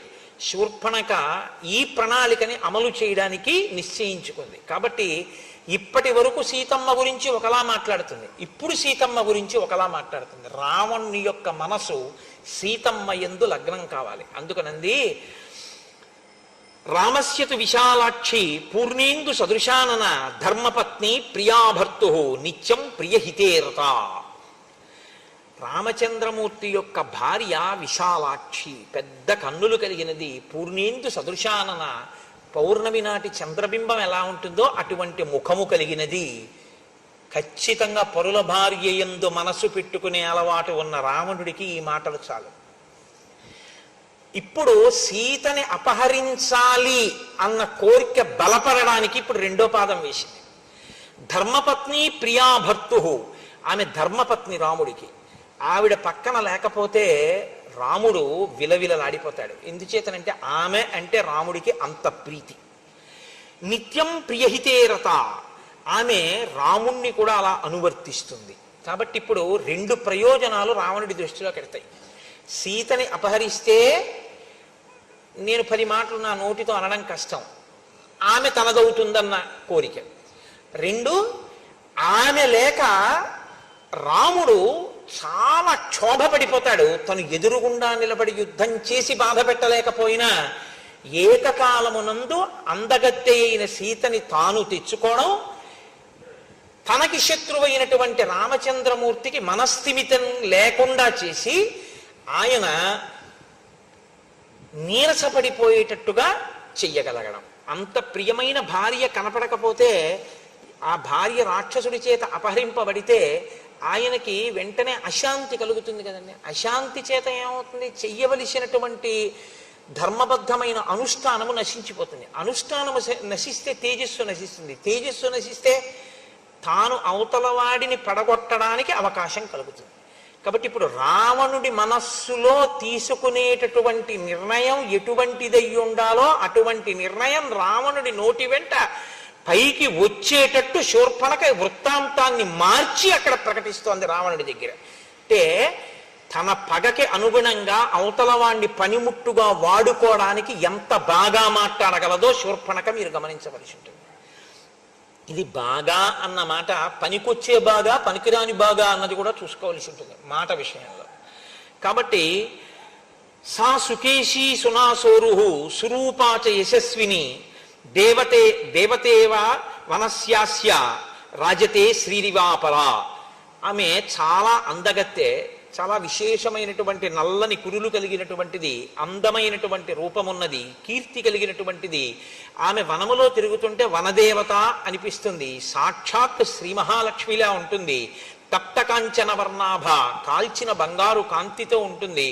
తామగ్నివర్ణాం తపసాజ్వలంతీం వైరోచనీం కర్మ ఫలేషు జుష్టాం అన్నట్టు రక్తతుంగ నఖీశుభ, ఎర్రని ఎత్తు కలిగినటువంటి ఎత్తైన గోళ్లతో ఉంటుంది. సీతానామవరోహ వైదేహి తను మధ్యమ, సన్నని నడుము కలిగినటువంటి విదేహరాజపుత్రి అయినటువంటి ఆమె పేరు, అందమైన ముఖమున్న ఆ తల్లి పేరు సీత. నైవ దేవీ నగంధర్వీ నయక్షీ నచకిన్నరీ నైవం రూపా మయా నారీ దృష్టపూర్వా మహీతలే. అటువంటి అందగత్యని నేను ఇత పూర్వం గంధర్వులలో కాని, యక్షులలో కాని, కిన్నెరులలో కాని, ఎక్కడ భూలోకంలో ఉన్నటువంటి నరకాంతలలో కాని నేను చూసి ఎరగను. ఈ మాట అన్న తర్వాత రావణ బుద్ధి ఇంకోలా ఉండే అవకాశం ఉంటుందా అంటే, ఇంత స్తోత్రం దేనికంటే సీతమ్మ తల్లి ఎందున్న ప్రీతి చేత కాదు, సీతమ్మ తల్లిని ఖేద పెట్టడానికి ఇప్పుడు ఆవిడ అందాన్ని పొగుడుతోంది. ఇప్పటి వరకు ఏమంది? కరాళ అసతి అంది. ఇప్పుడు ఆవిడ అందాన్ని పొగుడుతోంది. అంటే తనకి ఎప్పుడు అనుకూలమో అప్పుడు అలా మాట్లాడుతుంది. యస్య సీతా భవేద్ భార్య యంచ హృష్టా పరిష్వజేత్ అతి జీవేత్ స సర్వేషు లోకేష్యపి పురందరాత్. సీతమ్మ ప్రియమార ఎవరిని కౌగిలించుకుంటుందో వాడు ఇంద్రుడి కన్నా గొప్పవాడు. అటువంటి పురుషుడు ఎంత అదృష్టవంతుడో ఊహించడానికి శక్యం కాదు. అంటే ఈయన మనస్సుని ఆవిడ వైపు ప్రవేశపెడుతోంది. సా సుశీల వపుశిలాఘ్య రూపేణ ప్రతిమాభువి తవానురూపా భార్యా స్యాత్ త్వంచ తస్యాస్తథాపతి. ఆమె చక్కని శీలవతి, సౌందర్యము కలిగినది, ఆమె రూపము సాటి లేనిది, నీకు భార్య కాదగినది, ఆమెకు నీవే భర్త కాదగిన వాడవు. ఇది ఇంతకన్నా అర్ధరహితమైన మాట ఇంకోటి ఉంటుందండి. ఆవిడ వివాహిత, ఆవిడికి భర్త ఉన్నాడు. ఆమెకి నీవే భర్త కాదగిన వాడివి అంటే అసలు నీ పక్కన కూర్చోవలసిన ఆవిడ్ని రామచంద్రమూర్తి తన పక్కన కూర్చోబెట్టుకుంటున్నాడు. ఇది అతని అసూయకి ఇంకొక కారణం. ఇప్పుడు ఇంకొంచెం ఆజ్యం పోసింది. వెళ్ళి ఓడించి తీసుకురాలేడు. ఆ చేతకానితనం కూడా, అంటే తొందరపడి రాముడి ముందుకు ఎడతాడేమో ఆవిడకు అనుమానం ఉంది. ఎందుకంటే 14,000 మంది చచ్చిపోవడం ఆవిడ చూసింది. గబుక్కుని రావణుడికి ఏమైనా ఆవిడ పగ తీరేది ఎలాగ? ఇంకా పగ తీరాలంటే ఇప్పుడు ఆవిడ ప్రణాళిక మార్చింది. రాముడి మీదకి యుద్ధానికి పంపితే ఇక నా పగ తీరదు. ఆవిడకి అనుమానం వచ్చింది రాముడి చేతిలో నిలబడడం కష్టమని. కాబట్టి సీతమ్మను అపహరిస్తే పోతుంది. కాబట్టి ఇప్పుడు దానికి అనుగుణంగా అలా జరిగేటట్టుగా మాట్లాడుతోంది. కురుప్రియం తథా తేషాం రక్షసాం రాక్షసేశ్వర వధాత్ తస్య నృశంసస్య రామస్యాశ్రమవాసినః. నీవు సీతాపహరణం చేసి రాక్షసులకందరికీ కూడా ఉపకారం చెయ్యాలి. ఎందుచేతనంటే చనిపోయినటువంటి రాక్షసులందరూ కూడా శాంతి పొందాలి అంటే రాముడు అశాంతి పొందేటట్టు చేయాలి. రాముడు అశాంతి పొందాలి అంటే రాముని యొక్క ప్రియ భార్య అయినటువంటి సీతని నువ్వు అపహరించాలి. ఈ మాటలు చెప్పిన తర్వాత మంత్రులు ఎంత గొప్పవాళ్ళో, ఆయన మంత్రులందరితోటి ఒకసారి సమావేశం పెట్టి ఆవిడ ఒక చాలా చమత్కారమైనటువంటి మాట ఒకటి చెప్పింది. అసలు నేను ఆ సీతని నీకు భార్యని చేద్దామని తీసుకొచ్చే ప్రయత్నం చేశాను. ఆ లక్ష్మణుడు ఉన్నాడే, నేను సీతమ్మని నీకు భార్యగా చేద్దాం, నీకు తగింది కదా, రాముడికి ఎందుకని తీసుకొస్తుంటే నా ముక్కు చెవులు కోసేశాడు. అదే యథార్థం కాదు. అంటే తన ముక్కు చెవులు కొయ్యడం అన్న విషయాన్ని రావణుడు అడిగేంత వరకు దాచినా దాగని దాన్ని ప్రస్తావించకుండా అడిగిన తరువాత సానుభూతి రావణుడికి కలిగేటట్టుగా ఆ జరిగిన కథని తిప్పింది. చూసావా పాపం ఎంత ప్రీతో మా చెల్లెలకి, ఎంత ప్రీతో అనుకోవడానికి కారణం ఒకటి ఉందండి. ఎందుకంటే శూర్పణఖ భర్త విద్యుజిహ్వుడు అన్న ఆయన్ని శత్రు సైన్యం అనుకుని గబుక్కుని రావణాసుడు చంపేశాడు ఆవిడ భర్తని. ఆవిడ భర్తని ఆవిడికి లోటే ఉంది, చూశాంగా ఎవరైనా అందంగా కనబడితే వెళ్ళి నాతో భోగించట్టుంటుంది. కాబట్టి నేను ఈవిడ భర్తని చంపేసిన ఈవిడ మాత్రం నాకు అనురూప అయినటువంటి భార్యను తీసుకురావడానికి ప్రయత్నిస్తూ పాపం ముక్కు చెవులు కూడా కోల్పోయింది అన్న సానుభూతి తన ఎందు కలిగితే తను చెప్పిన మాటలలో ఉన్నటువంటి డొల్లతనం ఏమైనా ఉంటే దాని వైపుకి ఇంకా రావణ దృష్టి వెళ్ళకూడదు. పైగా ఆయన దృష్టి ఇంకెక్కడికి ఎందుకు వెళ్ళదంటే ఆయన దృష్టి ఎక్కడికి వెళ్ళాలో అక్కడికి వెళ్ళిపోవాలంటే ఓ ఆడది అందంగా ఉందని చెప్తే తలడిపోతుందంటే ఆయన దృష్టి. అంత ధర్మాత్ముడు, అంత గొప్ప మనసున్నవాడు, చిలితమైనటువంటి మనసున్నవాడు, కదిలిపోతుంది ఆ మనసు తొందరగా. కాబట్టి అటువంటి వాడు కాబట్టి ఆమె ఇటువంటి బోధ చేసింది. ఇప్పుడు ఆయన మంత్రులతో మాట్లాడాడు, ఒక్కడూ కూడా ఆలోచించుకున్నట్ట ఎటువంటి ఉపాయమును నేను తీసుకోవలసి ఉంటుంది. ఆయన దృష్టికి బాగా తోచినటువంటి ఉపాయం ఏమిటంటే, నేను సైన్యంతో వెళ్ళి రాముడితో లక్ష్మణుడితో యుద్ధం చేయడం కన్నా రామలక్ష్మణులను దూరం చేసి సీతమ్మను అపహరించడమే మంచిది. ఈ నిర్ణయానికి రావడానికి కారణం నేను మీకు ఆ కోణంలో ముందు నుంచి చెప్పుకొస్తున్నాను. శూర్పణఖ యొక్క ప్రసంగము తాత్పర్యం అది. అలా రావణుడు చెయ్యాలన్నదే ఆవిడ కోరిక. కాబట్టి ఇప్పుడు రావణుడు వెళ్ళడం వల్ల శూర్పణఖ యొక్క ప్రతిజ్ఞ, శూర్పణఖ యొక్క మనస్సు తీరుతుంది. కాంచనం రథమాస్థాయ కామగం రత్నభూషితం పిశాచవదనైర్యుక్తం ఖరై కాంచనభూషణై మేఘ ప్రతిమనాదేన సతేన ధనదానుజ రాక్షసాధిపతి శ్రీమాన్ యయౌ నద నదీపతి. ఆయన వెంటనే వాహనశాలలోకి వెళ్ళాడు. అక్కడ ఉండేటటువంటి ఆ సారథిని పిలిచి నాకు ఒక ఉత్తమమైన రథాన్ని పూంచు అన్నాడు. అగ్నిహోత్రపు తేజస్సు ఎలా ఉంటుందో, చంద్రమండల సన్నిభమైన గొడుగు ఎలా ఉంటుందో అటువంటి గొడుగుతో ఉండి అలంకరింపబడి రత్నములు పొదగబడిన ఒక రథాన్ని తీసుకొచ్చి అక్కడ పెట్టాడు. దానికి గాడిదలు కట్టబడి ఉన్నాయి. ఆ గాడిదల ముఖాలు మళ్ళీ పిశాచం ముఖాలతో ఉన్నాయిటవి. అటువంటి రథాన్ని అధిరోహించాడు. నదీనదముల యొక్క భర్తని చూస్తూ వెడుతున్నట్ట. నదీనదముల యొక్క భర్త అంటే సముద్రుడు. నది తూర్పు ముఖంగా ప్రవహిస్తుంది, నదము పశ్చిమ ముఖంగా ప్రవహించి సముద్రంలో కలిసిపోతుంది. కాబట్టి ఇప్పుడు ఆ సముద్రాన్ని చూస్తూ ఆ రథం మీద వెళ్ళిపోతున్నాడు. వెళ్ళిపోతూ కింద ఉన్నటువంటి ఆశ్రమాలని వాటిని అన్నింటినీ చూస్తున్నాడు. ఆయన అలా ఉత్తర దిక్కుగా ప్రయాణం చేసి వెడుతున్నప్పుడు అందులో కింద చూడవలసినటువంటి ఆశ్రమాలు, వనాలు, మృగాలు మొదలైనవి కనపడుతుంటాయి. సంతోషిస్తున్నాడు, ఆలోచిస్తున్నాడు. మహర్షి అక్కడ ప్రతిపాదించి చూడదగినదిగా చెప్పబడిన చాలా గొప్ప విషయం ఒకటి ఉంది. అది ఒకానొకప్పుడు గరుత్మంతుడు గజకచ్చపములు అని ఒక ఏనుగు, ఒక తాబేలు, అవి నిరంతరం పోరాటం చేసుకునే మహాభారతంలో దాని గురించి విశేషంగా ప్రస్తావన ఉంది. ఆ గజకచ్చపములను తినేయమన్నారు గరుత్మంతుడి ఆకలి తీరాలంటే. ఈయన వెళ్ళి వాటి రెండింటినీ కూడా తన కాళ్లతో పట్టుకుని తీసుకొచ్చి ఒక పెద్ద చెట్టు 100 యోజనముల వరకు పెరిగినటువంటి శాఖలు కలిగిన ఒక మర్రి చెట్టు కొమ్మ మీద పెట్టుకున్నాడు. పెట్టుకుంటే ఆ కొమ్మ పెళపెళ విరిగిపోయింది వాటి బరువుకి.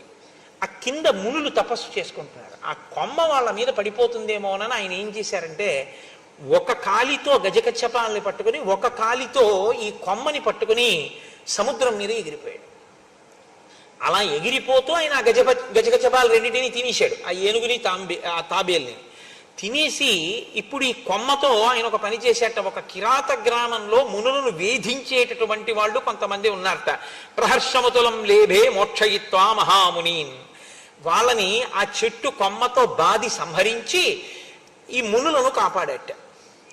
ఆ చెట్టు ఎక్కడుందో ఆ చెట్టు కొమ్మ విరిగిపోగా మిగిలినటువంటి చెట్టు 100 యోజనముల విస్తీర్ణము కలిగినటువంటి ఒక పెద్ద మర్రి చెట్టు. దాని కింద మునిగణములన్నీ కూర్చుని తపస్సు చేస్తూ ఉంటారు. ఆంధ్రదేశంలో ఇలాంటి చెట్టు ఒకటి కర్నూలు జిల్లాలో అనుకుంటా చాలా పెద్దది ఉంది అని ఆ చెట్టుని చూడ్డానికి వెడుతుంటారు. నమో వృక్షేభ్యో హరికేశాయోపవీతినే పుష్టానాం పతయే నమో నమో అని కదా. చాలా కొన్ని కిలోమీటర్ల దూరం వరకు దాని కొమ్మలు వ్యాపించి ఉంటాయి అంటారు. అలా అటువంటి వృక్షరాజములు ఇప్పుడే ఉన్నాయి అంటే ఆ కాలంలో ఇంకా పెద్ద ఉండేవన్నమాట. తం మహర్షి గణైర్జుష్టం సుపర్ణకృతలక్షణం నామ్యాం సుభద్రం యగ్రోధం దదర్శ ధనదానుజ. సుభద్రం అనేటటువంటి పేరు కలిగిన ఆ మర్రి చెట్టుని ఈ రావణాసురుడు చూశాడు. అంత పెద్ద మర్రి చెట్టుని ఆయన మెల్లగా ఆ సముద్ర తీర ప్రాంతంలో, అంటే ఉత్తర సముద్ర తీర ప్రాంతం దగ్గరికి వెళ్ళిన తర్వాత మారీచుని యొక్క ఆశ్రమాన్ని చూశాడంటే తన కార్యమును సాధించుకోవడానికి. ఇప్పుడు ఆయన ఏమిటి నిర్ణయానికి వచ్చాడు? రామలక్ష్మణుల్ని దూరం చేసి సీతమ్మను అపహరించాడు. కాబట్టి ఇప్పుడు రామలక్ష్మణులని దూరం చేయడము అంటే అదంత తేలికైన విషయం కాదు. సీతమ్మ దగ్గర ఎప్పుడూ రాముడో లక్ష్మణుడో ఉంటారు. రామలక్ష్మణులు ఇద్దరూ వెళ్ళిపోవాలంటే ఏదో చాలా పెద్ద ప్రణాళికే వేయాలి, సామాన్యమైన విషయం ఏం కాదు అది. కాబట్టి అంత గొప్ప ప్రణాళికని అమలు చెయ్యడంలో రావణాసురుడికి సహకరించగలిగినటువంటి సమర్థత కలిగిన మిత్రుడిని వెతుక్కోవాలి. కాబట్టి ఇప్పుడు ఆయన మారీచుని యొక్క ఆశ్రమానికి వెళ్ళాడు. వెళ్ళి ఆ మారీచుడి దగ్గరికి వెళ్ళి ఒక మాట చెప్తున్నాడు. 14,000 మంది ఖరదూషణాదులనేటటువంటి రాక్షసుల్ని నేను జనస్థానంలో ఉంచాను, నీకు తెలుసు. వాళ్ళు ఏం చేస్తూ ఉంటారు? ఏదో పాపం వాళ్ళ పని వాళ్ళు చేసుకుంటూ ఉంటారు. ఏమిటి వాళ్ళ పని? బాధమానా మహారణ్యే మునీన్వై ధర్మచారిణ. ధర్మమును అనుష్ఠించేటటువంటి మునులను బాధిస్తుంటారు వాళ్ళు. కాబట్టి వాళ్ళ పని వాళ్ళు చేసుకుంటున్నారు. కానీ నానా ప్రహరణోపేతా కర ప్రముఖ రాక్షసా తేన సంజాతరోషేణ రామేణ రణమూర్ధని అనుప్యాపరుషం కించిత్ శరైర్వ్యాపారితం ధను. అటువంటి ఖరదూషణాదుల్ని వాళ్ళ పని వాళ్ళు చేసుకుంటున్న వాళ్ళని, మునుల్ని బాధ పెడుతున్న వాళ్ళని రాముడు ఒక్క మాట వ్యగ్రతతో ఏమీ అనకుండా యుద్ధానికి వెళ్ళారు అని 14,000 మందిని చంపేశాడంతే, ధనస్సుకు బాణాలు సంధించి. అంత కోపం అదే ప్రవర్తించవలసిన పని అంటూ పిత్రానిరస్త, తండ్రి చేత ఇంటి నుంచి వెళ్ళగొట్టబడ్డాడు రాముడు. అంత దురాత్ముడు కాబట్టి. క్రుద్ధేన, విపరీతమైన కోపం ఉన్నవాడు. సభార్య, భార్యతో ఉన్నవాడు. క్షీణ జీవిత, ఇలాంటి వాడు కాబట్టే వాళ్ళ జోలికి వెళ్ళాడు కాబట్టి అయిపోయింది ఇంకా ఆయన జీవితం. సహంతా తస్య సైన్యస్య రామ క్షత్రియ పాంసన. క్షత్రియులలో అధముడైనటువంటి రాముడు 14,000 మంది ఖరదూషణాదుల్ని సంహరించాడు. దుశ్శీల కర్కశస్తీక్ష్ణో మూర్ఖో లుబ్ధో అజితేంద్రియ త్యక్తధర్మో అధర్మాత్మ భూతానాం అహితేరత. ఆయనకి అంతే అర్థమయ్యాడు రాముడు. అసలు ఆయన రాముడి దగ్గరికి వెళ్ళింది లేదు, రాముడి గురించి ఆయన తెలుసుకున్నది లేదు. కానీ ఎన్ని కితాబులు ఇచ్చేస్తున్నాడో చూడండి. దుశ్శీల, సరి అయిన మంచి శీలము లేనివాడు. కర్కశుడు, చాలా తీవ్రమైనటువంటి స్వభావం ఉన్నవాడు. మూర్ఖుడు, అన్నిటినీ కోరుకునేటటువంటి వాడు. ఇంద్రియములను గెలవలేకపోయినవాడు. ధర్మమును విడిచిపెట్టినవాడు. అధర్మాన్ని అనుష్ఠించేవాడు. సమస్త భూతములకు కూడా అపకారం చేసేటటువంటి వాడు. అటువంటి రావణుడు అని వచ్చేస్తుంటుంది నాకు. కాబట్టి అటువంటి రాముణ్ణి నేను సంహరించాలి. ఏన వైరం వినారణ్యే సత్వమాశ్రిత్య కేవలం కర్ణనాసాపహరణాత్ భగినీమే విరూపిత. అసలు ఏ కారణం లేకుండా ఆవిడ చేసి నా కోసం సీతమ్మని ఎత్తుకొచ్చేద్దాం అనుకుందిట అంటే మళ్ళీ మారీచుడు మరి అలాంటి పనులు ఏమిటయా అంటాడేమోనని ఆవిడే ఓ అబద్ధం. ఈయన ఆ అబద్ధాన్ని ఇంకో పెద్ద అబద్ధం చేస్తున్నాడు. ఈయన అంటున్నాడు అసలు ఈయన వైరం వినారణ్యే, అరణ్యంలో అసలు ఈ శూర్పణఖకి రాముడికి వైరమే లేదు. పాపం ఏదో ఆవిడ మానాన్ని ఆవిడ వెళ్ళిపోతాడు. చూశాడంతే రాముడు, గబగబా వచ్చి ముక్కు చెవులు కోసేశాడంతే. ఎందుకు కోసేశాడో తెలియదు, విరూపం చేసేశాడు నా చెల్లెల్ని. కాబట్టి తస్య భార్యాం జనస్థానాత్ సీతాం సురసుతోపమాం అనయిష్యామి విక్రమ్య సహాయస్తత్రమే భవ. కాబట్టి నేనిప్పుడు జనస్థానంలో ఉన్నటువంటి రాముని భార్య అయిన సీతమ్మని అపహరించి తేవాలి అని అనుకుంటున్నాను. సీతమ్మని అపహరించడం ఎందుకు అంటావా? సీతమ్మని అపహరించి తీసుకొస్తే ఆయన ప్రియ భార్య కనుక రాముడు శుష్కించిపోతాడు. శుష్కించిపోయిన రాముడి మీద నేను ప్రతీకారం తీర్చుకోవడం తేలికవుతుంది. అంటే ఇన్ అదర్ వర్డ్స్ అంటారు చూసారా, అలా ఇంకొక మాటగా చెప్పాలి అంటే ఇప్పుడున్న పరిస్థితుల్లో రాముణ్ణి నేను ఎదుర్కోలేను. తన పిరికితనాన్ని కూడా బయట పెట్టుకున్నాడనే చెప్పవలసి ఉంటుంది. కాబట్టి నువ్వేం చెయ్యాలి? నువ్వు తప్ప నాకిప్పుడు ఉపకారం చెయ్యగలిగినటువంటి మిత్రుడు కనపట్టలేదు. సవర్ణస్త్వం మృగో భూత్వా చిత్రో రజిత బిందుభిః ఆశ్రమే తస్య రామస్య సీతాయాః ప్రముఖే చర త్వాంతు నిస్సంశయం సీత దృష్ట్వాతు మృగరూపిణం గృహ్యతామితి భర్తారం లక్ష్మణంచాభిదాస్యసి. నీవు బంగారు చుక్కలు కలిగినటువంటి ఒక జింక వేషంలో అక్కడ తిరగాలి. అపురూపమైనటువంటి నీ రూపాన్ని చూసి, ఆశ్రమంలో విహరిస్తున్నటువంటి నీ రూపాన్ని చూసి ఆకర్షితురాలైన సీత నువ్వు కావాలి అని కోరుకుంటుంది. నిన్ను వేటాడడం కోసం రాముడు దూరంగా వెడతాడు. రాముడు దూరంగా వెళ్ళినటువంటి అవకాశాన్ని వినియోగించుకొని, ఇంకా ఇక్కడ చెప్పలేదు మారీచుడు ఏమనాలో, అప్పుడు నేను సీతని అపహరించగలుగుతాను. అపహరించి నేను సీతని తీసుకొస్తాను. త్వాంతు నిస్సంశయం సీతా దృష్ట్వాతు మృగరూపిణం గృహ్యతామితి భక్తారం లక్ష్మణంచాభిదాస్యసి. అలా నేను సీతమ్మని అపహరించేటప్పుడు నిరాబాదో హరిష్యామి రాహుశ్చంద్ర ప్రభామివ. నేను ఏమీ ఇబ్బంది లేకుండా సీతమ్మని అపహరించి తీసుకొచ్చేస్తాను. ఎందుకంటే ఇబ్బంది లేకుండా అంటే రామలక్ష్మణులు అక్కడ ఉండరు కాబట్టి. అది ఎలా తీసుకొస్తానని ఆయన నోటి వెంట పడిపోయిందంటే మాట, రాహువు చంద్రుణ్ణి కబళించినట్టు. చంద్రగ్రహణంలో రాహువు కబళిస్తాడు, కానీ చంద్రగ్రహణం ఉంటుందా? చంద్రుడు మళ్ళీ బయటికి వచ్చేస్తాడు, రాహువు పోతాడు. రాహువు ఎప్పుడు పాపగ్రహం కిందే కదా. కాబట్టి సీతమ్మ నేను తీసుకెళ్ళినా మళ్ళీ సీతమ్మ రాముణ్ణి చేరిపోతుంది అన్న మాట రావణుడి నోటి వెంట చెప్పకనే చెప్పేశాడు ఆ రోజున. కాబట్టి రాహువు చంద్రుణ్ణి గ్రసించినట్లు నేను గ్రసిస్తాను అంటే ఈ మాట విన్నట్ట మారీచుడు. తస్య రామకథాం శ్రుత్వా మారీచస్య మహాత్మనః శుష్కం సమభవద్వక్త్రం పరిత్రస్తో బభూవః. ఇక్కడ మహర్షి చాలా అందమైనటువంటి మాట ఒకటి ప్రయోగం చేశారు. తస్య రామకథాం శ్రుత్వా, రాముడి గురించి ఈ రావణుడు చెప్పినటువంటి మాటలు విన్నారట. ఎవరు? మారీచస్య మహాత్మనః, మహాత్ముడైనటువంటి మారీచుడు విన్నాడు. ఆయన రాక్షసుడు అని కానీ, లేకపోతే అల్పమైన బుద్ధున్నవాడని కానీ మహర్షి అనలేదు. అనలేదు అంటే మారీచుడు మహాత్ముడు అని మహర్షి అంతటి వారు సంబోధించారు అంటే మారీచుని యొక్క ప్రసంగము, మారీచుని యొక్క హృదయము, మారీచుని యొక్క స్థితి ఎలా ఉంటాయో మీరు ఊహించవచ్చు. గతంలో అయితే రామునికి అపకారం చేయబోయినవాడు, విశ్వామిత్రుడికి అపకారం చేయబోయినవాడు, యజ్ఞధ్వంసమునకు పాల్పడినవాడు, అధర్మమునందు ప్రవర్తించినవాడు అయి ఉండి ఉండవచ్చుగాక. కానీ ఇప్పుడున్న మారీచుని పరిస్థితి వేరు. కాబట్టి మారీచస్య మహాత్మనః.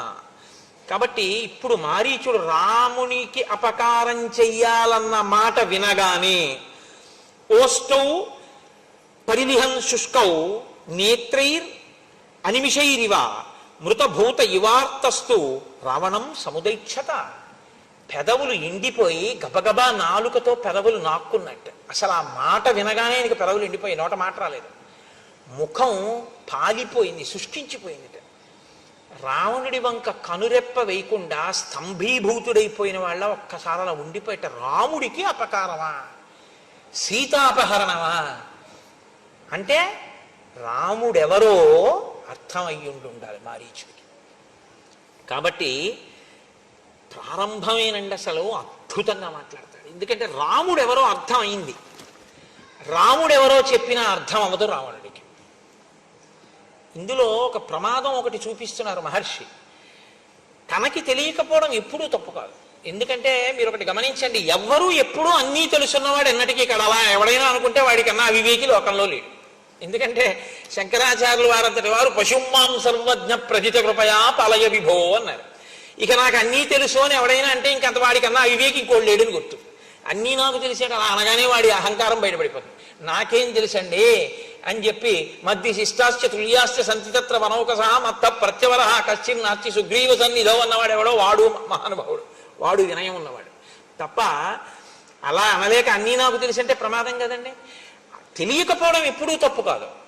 తెలియకపోవడం తప్పు కాదు, కానీ తెలియ చెప్తే వినకపోవడం మాత్రం మహా తప్పు.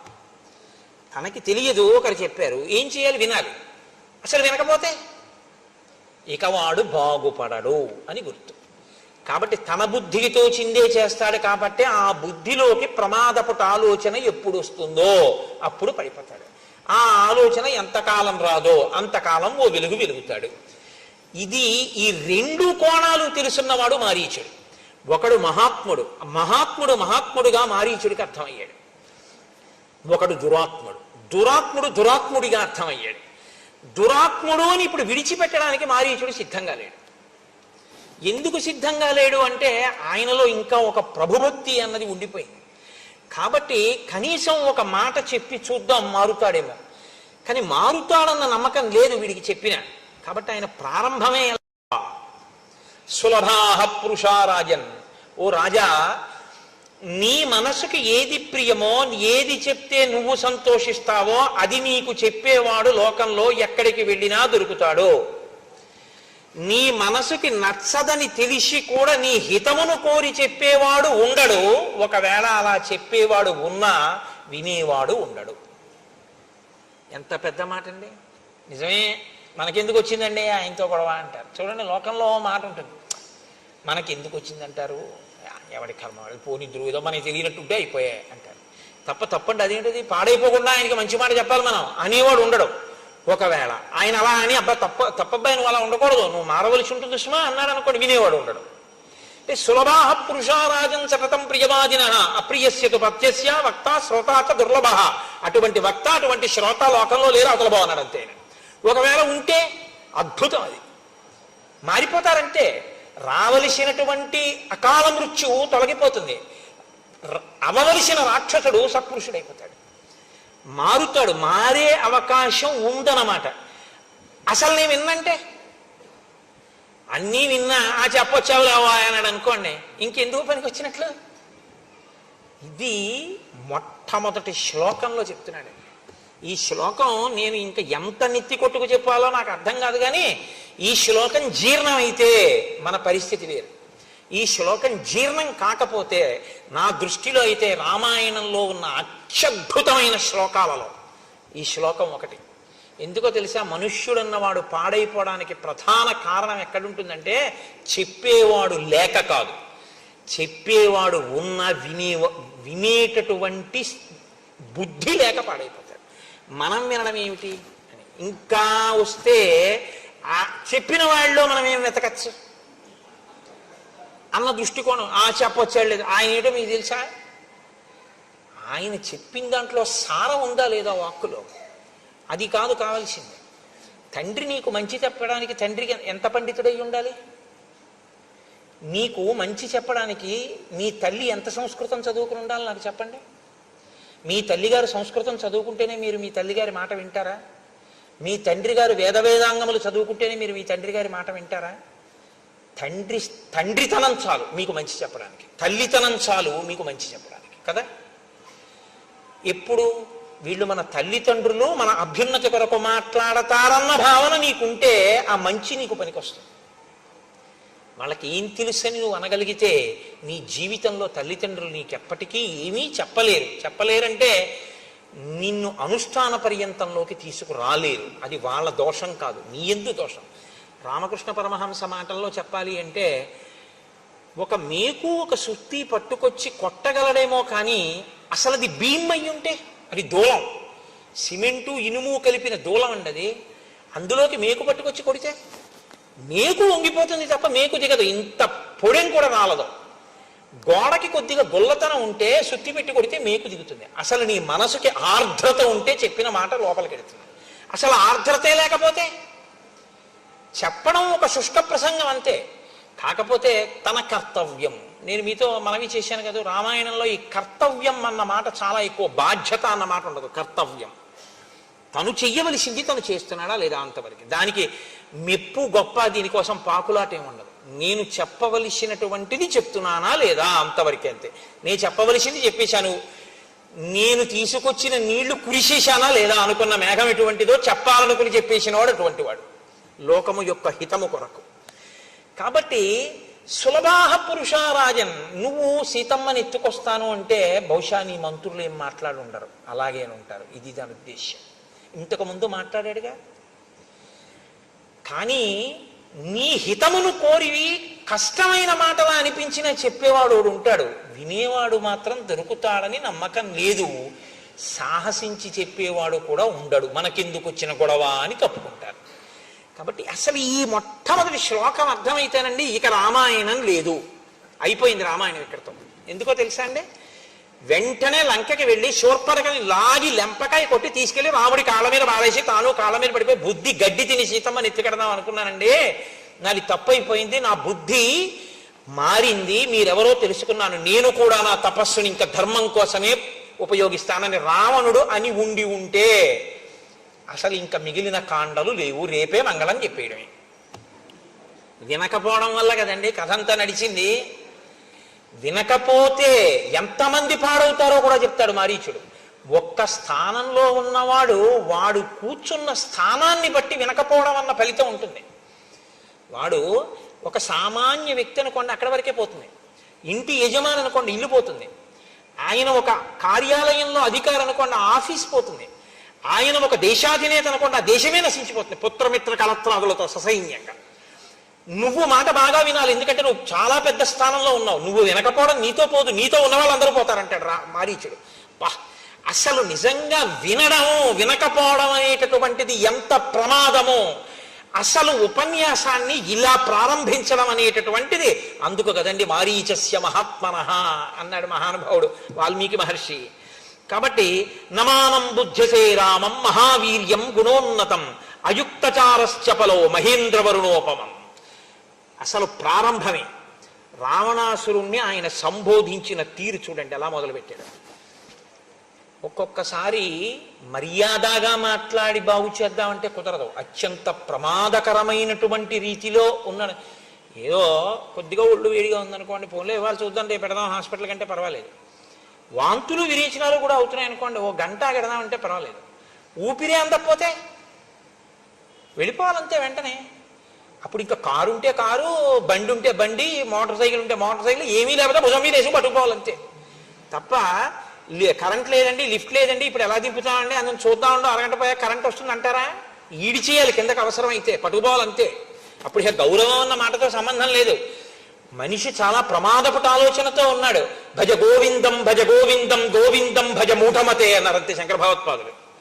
అవసరాన్ని బట్టి సంబోధన అలా ఉంటుంది, ఆ పరిస్థితిని బట్టి అలా మాట్లాడవలసి ఉంటుంది. మనం మాట్లాడటల్లా పిల్లల విషయంలో ఆ పరిస్థితి యొక్క వ్యగ్రతని బట్టి సంబోధన ఉంటుంది. ఇది తెలుసున్నవాడు మహానుభావుడు. అందుకని ఎలా సంబోధించాడు అంటే అయుక్తచార చపలో, ఒరే నీకు చారులు లేరు. చారులంటే గూఢచారులు. అసలు విషయం ఏమిటి అని చెప్పేవాడు నీకు లేడు. అసలు ఉన్న విషయాన్ని ఉన్నట్టు చెప్తే వినగలిగినటువంటి ఓపిక నీకు లేదు. నువ్వు ఏడుస్తావు, నీకన్నా ఎవడైనా బలవంతుడు ఉన్నాడు, మంచివాడు ఉన్నాడంటే నువ్వు వినవు. చెప్పలో నీ బుద్ధి ఎప్పుడు కదిలిపోతుంది, నీ మనసు స్థిరమైంది కాదు. ఈ రెండిటితోటి సంబోధించాడు. రాజుగా అలా విఫలం, వ్యక్తిగా ఇలా విఫలం. కాబట్టి నువ్వు ఇప్పుడు రెండూ దిద్దుకోవాలి, వ్యక్తిగా దిద్దుకోవాలి, రాజుగా దిద్దుకోవాలి. నువ్వు అసలు రెండిటికీ పనికి మాలినవాడివి. అసలు ఒక వ్యక్తిగా ఉండడానికి నీకు అర్హత లేని తనంతో ఉన్నావు. నువ్వు చాలా చపలంగా ఉంది నీ మనసు. అసలు నీ మనసుకి ఒక నిలకడ అన్నది లేదు. ఇలాంటి దాన్ని ఎలా నిలబెట్టావురా తపస్సు అన్న మాటతో? ఇదే ఈ మాటకి తీర్పు ఎక్కడుందో తెలుసా అండి? అయుక్తచార చపలో. ఈ చపలో అన్న మాట రావణుడి పట్ల పదే పదే వాడారు. ప్రయత్నం చేసి మారుతాడేమో అన్న వాళ్ళందరూ సీతమ్మ ఇదే అంది, హనుమ ఇదే అన్నారు. ఆఖరికి మండోదరంది చచ్చిపోయిన తర్వాత రాముడు ఎక్కడ చంపేశాడయా? చలితం చలితేంద్రియం, నీ ఇంద్రియాలు కదిలిన నీ మనస్సు నిన్ను చంపేశాయి అన్నారు. దీని డిజాస్టర్ అంటారే, దీని ప్రమాదం ఎక్కడొస్తుందో ఆ ప్రమాదాన్ని అక్కడ వరకు లెక్క కట్టి దాంతో సంబోధించి మాట్లాడాడు. మహాత్మనః కాకపోతే ఎవరండి ఆయన? అందుకని మారీచుడు రాక్షసుడు కావచ్చు ఒకప్పుడు, ఇప్పుడు మహాత్ముడే. కాబట్టి ఆయన రాముడి గురించి ఏమిటో నువ్వు మాట్లాడతావు? ఎన్ని కితాబులు ఇచ్చి మాట్లాడావు? అధర్మాత్ముడు అన్నావు. ఇంద్రియములను జయించని వాడన్నావు, తండ్రి ఇంట్లోంచి బయటికి తోసేశాడన్నావు, కారణం లేకుండా విరూపని చేశాడన్నావు. ఇన్ని మాటలు అన్నావుగా. ఇప్పుడు నేను చెప్తాను విను. ననూనం బుద్ధ్యతే రామం మహావీర్యం గుణోన్నతం. ఆయన చాలా గొప్ప వీర్యం ఉన్నవాడు. ఎంతమందినైనా తాను లోపల కదలకుండా కదల్చగలడు, పడగొట్టగలడు. తను లోపల కదిలిపోడు. ఆయన అంత అచలమైన వాడు, నువ్వో చంచలమైన వాడివి. ఆయనవి సముధికమైనటువంటి గుణాలు. ఇన్ని గుణముల యొక్క రాశి రామచంద్రమూర్తి. నువ్వో నిర్గుణుడవు. అసలు గుణం ఉండడానికి మనసు నిలబడితేగా నీకు. అసలు నీకు మనసు లేకపోవడమే నీకున్న ఒక పెద్ద గుణం.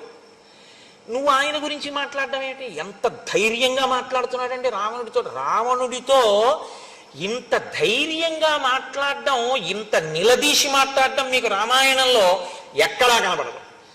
అలా మాట్లాడేవాడు ఉంటే బహుశా కిష్కింధకాండలో సుగ్రీవుణ్ణి హనుమ మాట్లాడతాడు.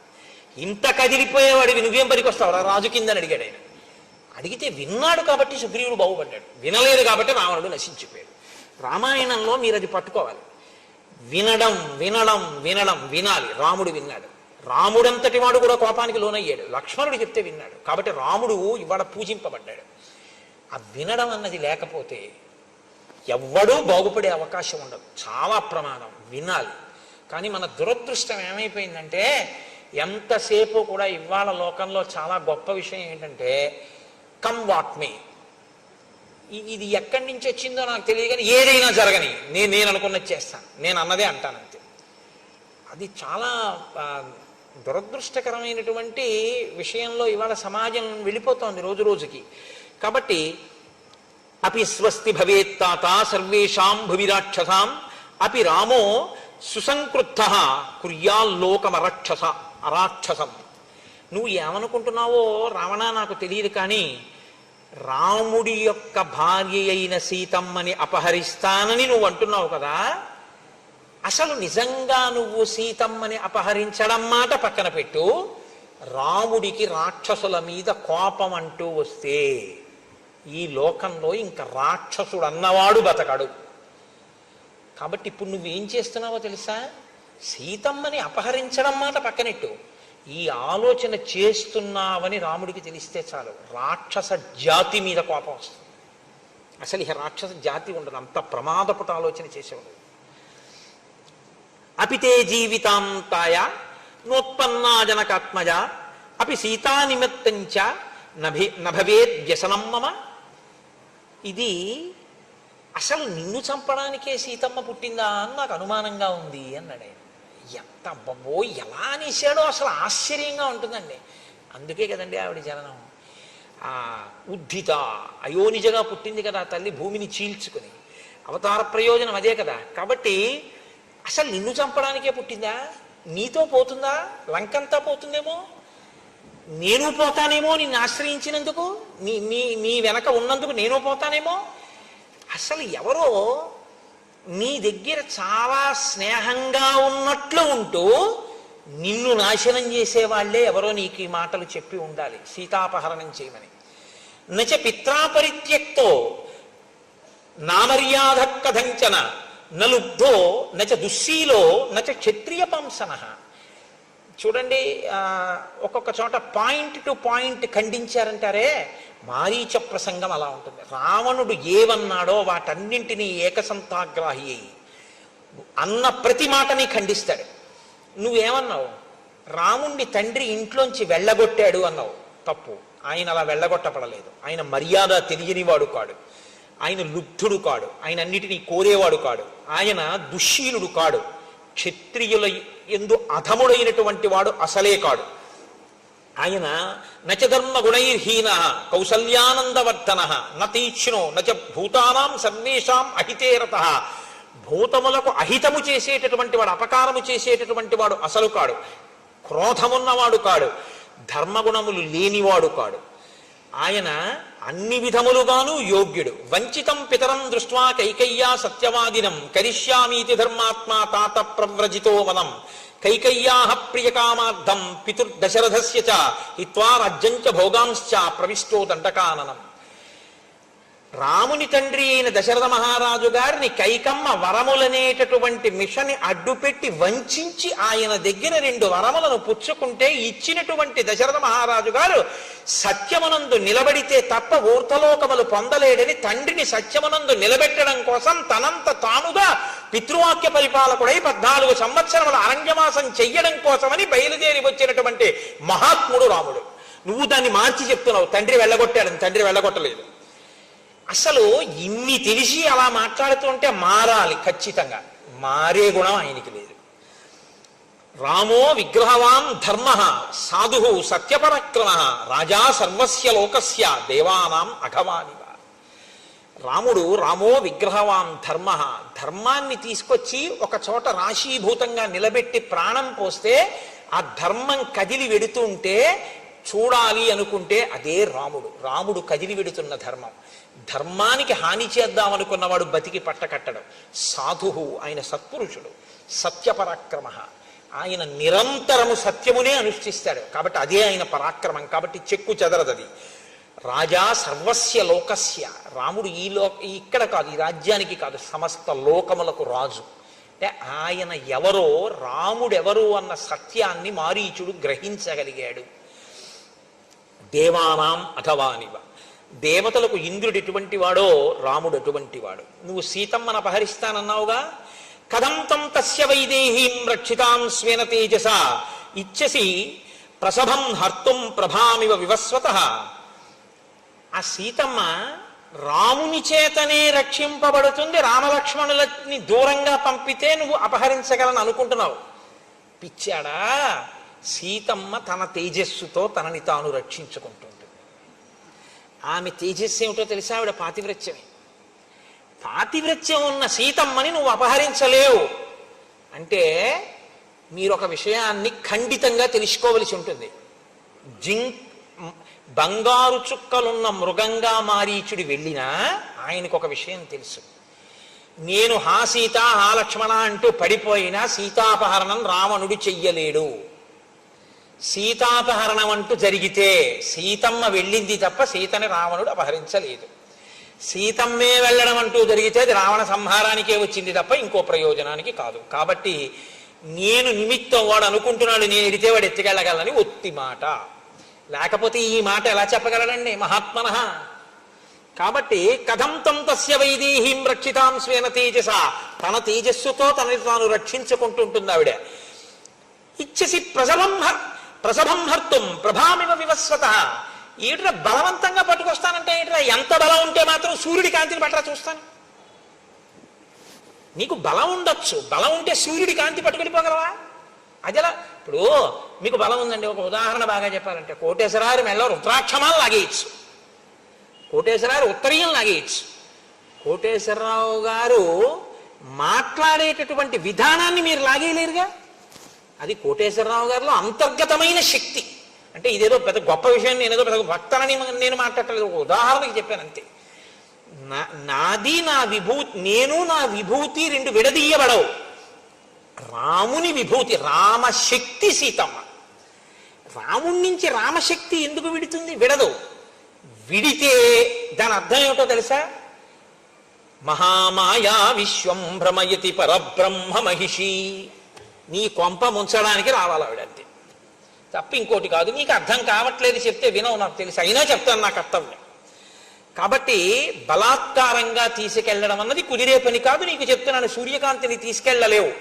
అప్రమేయం హి తత్తేజో యస్య సా జనకాత్మజ నత్వం సమర్థతాం హర్తుం రామ చాపాశ్రయాం అనే.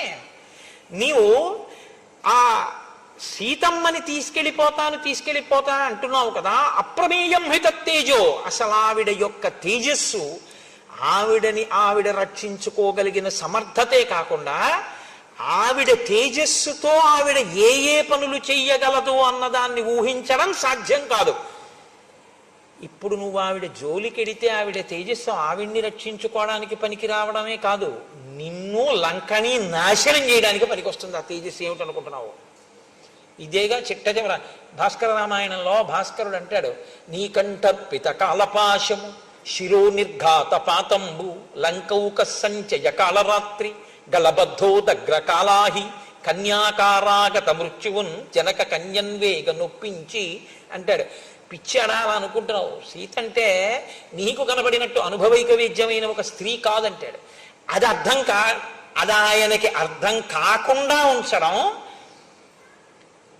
అర్థమయ్యేటట్టు ఒకణ్ణి అనుగ్రహించడం మాయ యొక్క స్వభావం. పరబ్రహ్మ మహిషి, అందుకు కదండి శివధనస్సు ఎక్కువ పెట్టినవాడు, ఉంచినవాడు, అటువంటి ఎవడు మాయని భరించగలడో, వహించగలడో, నియమించగలడో వాడు పురుషోత్తముడు, వాడు పరబ్రహ్మం. పరబ్రహ్మము యొక్క శక్తి మాయ. కాబట్టి నీకేం తెలుసు, ఆవిడ వల్ల పాడైపోతావు, నశించిపోతావు. ఇది అందుకని మహాత్మనః. అసలు నరుడిగా ఉన్న రాముడు ఎవరో కూడా చెప్పగలుగుతున్నాడు మారీచుడు. ఇవాళ ఆయన తపస్సు ఎలా చేశాడన్నది పక్కన పెట్టండి, ఆయనకు ఒక సత్యం ద్యోతకమైంది, ఒక గొప్ప సత్యం ద్యోతకమైంది మారీచుడికి. కాబట్టి అటువంటి సీతమ్మని నువ్వు అపహరించి తేవడం అనేటటువంటిది కుదరదు. తస్య సా నరసింహస్య సింహోరస్కస్య భామిని ప్రాణేభ్యోపి ప్రియతర భార్యా నిత్యమనువ్రత. ఆమె పాతివ్రత్యం ఏమిటో తెలుసా? నరులయందు సింహము వంటి వాడు రాముడు. సింహము యొక్క వక్షస్థలం ఎలా ఉంటుందో అటువంటి వక్షస్థలం ఉన్నవాడు రాముడు. అటువంటి రాముని యొక్క ప్రాణము వంటిది సీతమ్మ. ప్రాణం ఎక్కడ ఉంటుందండి? గుండెల్ని కదా ఆధారం చేసి చెప్తాం. అంటే ఆయన గుండెల్లో ఆవిడుంది, ప్రాణంతో సమానమైనటువంటిది. ఆయనని నిత్యము అనువర్తిస్తుంది. నాకు ప్రాణం సీతమ్మ అంటే అంటావేమో, ఆమె ఆయన్ని అనువర్తిస్తుంది. నువ్వు తీసుకొచ్చినా నీ ప్రాణం పోవడానికి పనికొస్తుంది. కాబట్టి పిచ్చాడా ఆవిడ్ని తీసుకొస్తానంటే ఏంటి? జీవితం చ సుఖం చైవ రాజ్యం చైవ సుదుర్లభం యదీచ్ఛసి చిరం భోక్తం మా కృధారామ విప్రియం. నీ జీవితం బాగుండాలనుకుంటున్నావా? సుఖంగా ఉండాలనుకుంటున్నావా? రాజ్యం బాగుండాలనుకుంటున్నావా? చాలా కాలం సుఖాలు అనుభవిద్దాం అనుకుంటున్నావా? మా కృధారామ విప్రియం. రామచంద్రమూర్తికి అపకారం చేద్దామన్న ఆలోచన అసలు చెయ్యకు. అసలు ఆలోచన చేయకు. నేను నయం చేయనన్నానని ఇంకోటి దగ్గరికి వెళ్ళకు. అసలు ఆలోచన వదిలిపెట్టేసి అంటూ, నేను ఎప్పుడో ఒకనకొకప్పుడు పూర్వకాలంలో యజ్ఞధ్వంసం చేస్తుండేవాడిని. విశ్వామిత్ర మహర్షి దశరథ మహారాజు గారి దగ్గరికి వెళ్ళి రామలక్ష్మణులిద్దరినీ కూడా యజ్ఞరక్షణ కొరకు తీసుకొచ్చారు. అప్పటికి ఆయన చాలా చిన్నపిల్లవాడు. నేను విశ్వామిత్రుడు యాగం చేస్తుంటే ఆ యాగంలో తీసుకెళ్లి యాగభంగం చేయడం కోసమని వెయ్యకూడని పదార్థములు వేయడానికి దగ్గరగా వెళ్ళాను. పిల్లవాడే కదా, ఇతను ఏం చేస్తాడనుకున్నాను. అప్పటికి రాముడు ఎంతవాడో తెలుసా? రావణ అజాత వ్యంజన శ్రీమాన్ పద్మపత్ర నిభీక్షణ ఏకవస్త్రధరో ధన్వీ శిఖీ కనకమాలయ. అజాత వ్యంజన శ్రీమాన్, ఇంకా పురుష లక్షణములు పుట్టనివాడు. అంటే ఇంకా మీసాలు కూడా రాలేదు ఆయనకి. పద్మపత్ర నిభీక్షణ, చక్కటి ఆ కనుదోయి కలిగినటువంటి వాడు. పద్మపత్రములు ఎలా ఉంటాయో అటువంటి నేత్రములు కలిగినటువంటి వాడు. ఏకవస్త్రధరో ధన్వి, బ్రహ్మచర్యమునకు అనుగుణంగా ఏకవస్త్రం కట్టుకునేటటువంటి వాడు. శిఖి, పిలక పెట్టుకుని ఉంటాడు. కనకమాలయ, అటువంటి రామచంద్రమూర్తి బాలచంద్రుడు వస్తే ఎలా ప్రకాశిస్తుందో దండకారణ్యం ఆయన వస్తే అలా ప్రకాశించింది. చిన్న పిల్లవాడు వస్తే శోభయం దండకారణ్యం దీప్తేన స్వేన తేజస అదృశ్యతతో రామో బాలచంద్ర యువోదిత. బాలచంద్రుడి చేత ఆకాశము ప్రకాశించినట్టు దండకారణ్యమునకు వచ్చినటువంటి చిన్ని రాముని వలన అలా ప్రకాశించింది. నేను ఆ చిన్న రాముడు మన్నేం చేస్తాడని యజ్ఞభంగం చెయ్యబోయాను. ఆయన మానవాస్త్రం పెట్టి కొట్టాడు నన్ను. కొడితే 100 యోజనముల సముద్రం యువతలకొచ్చి నేను సముద్రంలో పడిపోయాను. నా అదృష్టం కొద్దీ ప్రాణాలు పోలేదు, బతికాను. అప్పటి నుంచి నాకు రాముడంటే చాలా భయం. అంత చిన్న పిల్లాడు కొట్టాడు నన్ను మానవాస్త్రం పెట్టి 100 యోజనముల దూరం వెళ్ళి పడేటట్టు. ఆ తర్వాత ఆయన యవ్వనంలోకి వచ్చాడు, పెళ్లి చేసుకున్నాడు. ఆయన చాలామంది ఋషుల్ని సేవించాడు, అగస్త్యాది మహర్షుల్ని సేవించాడు. ఇప్పటికి ఆయన దగ్గర ఇంత శస్త్రాస్త్ర సంపద ఉందో. అప్పుడే ఎలా ఉన్నాడంటే ఇప్పుడు ఆయన దగ్గరికి ఎవడెడతాడరా? ఆయన జోలికి వెళ్ళడం ఏమిట్రా? ఎంత సత్యం మాట్లాడుతున్నాడండి. రాముని యొక్క ఎదుగుదలని బాగా తెలుసుకున్నవాడు మారీచుడు. రాముడి గురించి ఏమీ తెలియకుండా ఆయనంత వాడంటున్నటువంటి వాడు రావణాసుడు. అంటూ ఆయన అన్నాడు, హమ్య ప్రాసాద సంబంధాం నానారత్న విభూషితాం ద్రక్షచిత్తం పురీం లంకాం వినష్టాం మైథిలీకృతే. నువ్వే కాని సీతమ్మని తీసుకొచ్చే ప్రయత్నం చేశావో, అనేకమైన ప్రాసాదములతో ఇరుగ్గా ఉండేటటువంటి లంక, అంటే ఐశ్వర్యంతో అంత శోభిల్లుతున్న లంక, అంత సంతోషంగా భోగం అనుభవిస్తున్న లంకావాసులు అందరూ నశించిపోతారు. రావణ పరదారాభిమర్శాత్ నాణ్యత్ పాపతరం మహత్ ప్రమదానాం సహస్రాణి తవ రాజం పరిగ్రహ. అన్య స్త్రీని కోరుకున్నటువంటి వాడు, పరుల భార్యని కోరుకున్నవాడు జీవితంలో వృద్ధిలోకొచ్చి బతికి బట్ట కట్టినట్టు లోకంలో ఇప్పటి వరకు లేదు. ఒకటి గుర్తుపెట్టుకోండి, లోకంలో అన్నిటికన్నా కష్టం ఏమిటో తెలుసా అండి? చాలా చాలా కష్టం ఏమిటో తెలుసా? చచ్చిపోవడం. అందుకే మనం పూజ చేస్తే అనాయాసేన మరణం వినా దైన్యేన జీవితం అని అడుగుతారు. ఈశ్వరుడు ఏం చేస్తాడంటే, అందుకు కదండి సనాతన ధర్మంలో మృత్యువు దేవత అయింది, మృత్యుదేవత అంటారు. ఆవిడ తీసుకోలేదనుకోండి, ఆవిడ నేను పట్టుకెళ్ళనండి అప్పుడేందనుకోండి, అయిపోయిందే వాడి పని. నేను ఒకనకొకప్పుడు కాకినాడలో ఒకసారి ఉపన్యాసం చెప్తుంటే, పేరెందుకు చెప్పాలి, ఒకప్పుడు మంచి బలాఢ్యుడై ఉండేటటువంటి వ్యక్తి, నేను ఇంకొక కోణం మాట్లాడకూడదు, ఆయన మీరు ఇక్కడ దాకా వచ్చారని తెలిసింది, ఒక్కసారి మిమ్మల్ని చూస్తానంటున్నారు కోటేశ్వరారు, ఒక్కసారి మా ఇంటికి రండి అని అడిగింది వాళ్ళ ఆవిడే. అడిగితే నేనన్నాను, ఎందుకమ్మా నేను రావడం ఎందుకు, వారం రోజుల నుంచి చెప్తున్నాడు కదా ఆయన రమ్మనండి ఒకసారి, ఇక్కడికి వచ్చి వింటారు కదా కాసేపు అన్నాను. అంటే ఆవిడంది, ఆయన రాగలిగిన స్థితిలో లేరు అసలు, ఆయన ఇప్పుడు మంచం మీద ఉన్నారండి. అంటే నాకు జాలేసింది, అయ్యో అటువంటిప్పుడు మనం వెళ్ళడానికి భేషజం ఏంటి, ఏదో ఇక్కడికే రావచ్చు కదా అన్నాను. కానీ ఆయన నన్ను చూడాలి, పాపం మంచాన ఉన్నారంటే నేను వెళ్ళాలి కదా అమ్మ, రేపు కొంచెం తొందరగా వచ్చి మీ ఇంటికి వస్తాను. తొందరగా వచ్చి వాళ్ళ ఇంటికి వెళ్ళాను. వెళితే ఆవిడంది, నేను ఆ మేడ మీదకి తీసుకెళ్తున్నారు నన్ను, ఆయన ఉన్న గదిలోకి తీసుకెళ్తాను. ఆవిడంది, అయ్యా ఏమనుకోకండి, మీ ఉత్తరీయం తీసి కొంచెం ముక్కుకు అడ్డంగా కట్టుకోండి అన్నారు ఆవిడ. అంటే నేను తెల్లబోయాను, ఎందుకమ్మా కట్టుకోవడం ఎందుకన్నాను, మీరు లోపలికి దాకా రాలేరు అన్నారు ఆవిడ. అంటే అలా ఎందుకు ఉంటుందా అనుకుని నేను ముక్కుకి ఉత్తరీయం అడ్డు పెట్టుకుని ఆ దగ్గరికి వెడితే ఆయనకి 2 కాళ్ళు చెయ్యి నోరు కూడా పడిపోయి, పడిపోతే దొల్లలేడు, మలమూత్రములు తనవి తాను విసర్జించలేడు, తీయలేడు, ఏదీ పడదు, ఎప్పుడూ అతిసారమే, ప్రాణం పోదు. అసలు నేను గుర్తుపట్టలేకపోయినా, ఆయన అస్థిపంజరంలో ఉన్నాడు. మలమూత్రములు వెళ్ళి వెళ్ళి వెళ్ళి వెళ్ళి మొత్తం ఆ గదంతా వాసన పట్టేసింది. 10,000 ఇస్తానన్నా ఎవ్వరూ మేము పనిచేయమన్నారు. అన్నం లేకపోతే ఎక్కడో సత్రంలో తింటాం కానండి, మేము చేయమన్నారు.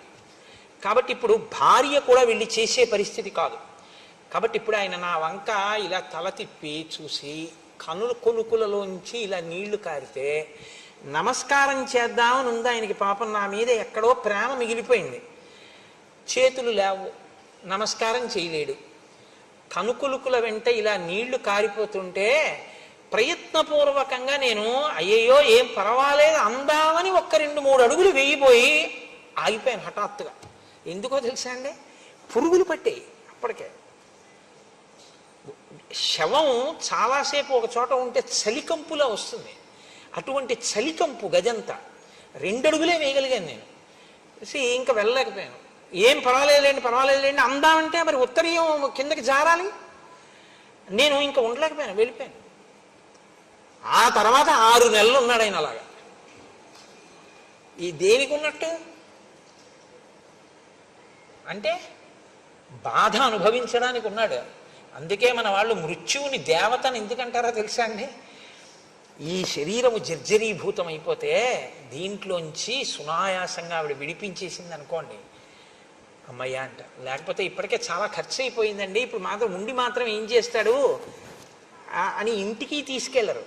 ఇప్పుడు ఆయన్ని ఎక్కడ పెడతామంటారు, అన్నదమ్ములు వాటాలు వేసుకుంటారు, వీధరుగు మీద పెడతారు, ఆ గదిలో పెడతారు. పలకరించేవాడు ఉండడు, చూసేవాడు ఉండడు, తను అలా పడి ఉండాలి. అలా తీసుకెడుతుంది కాబట్టే సనాతన ధర్మంలో మృత్యువుకి కూడా దేవతాస్థానం ఇచ్చి గౌరవించారు.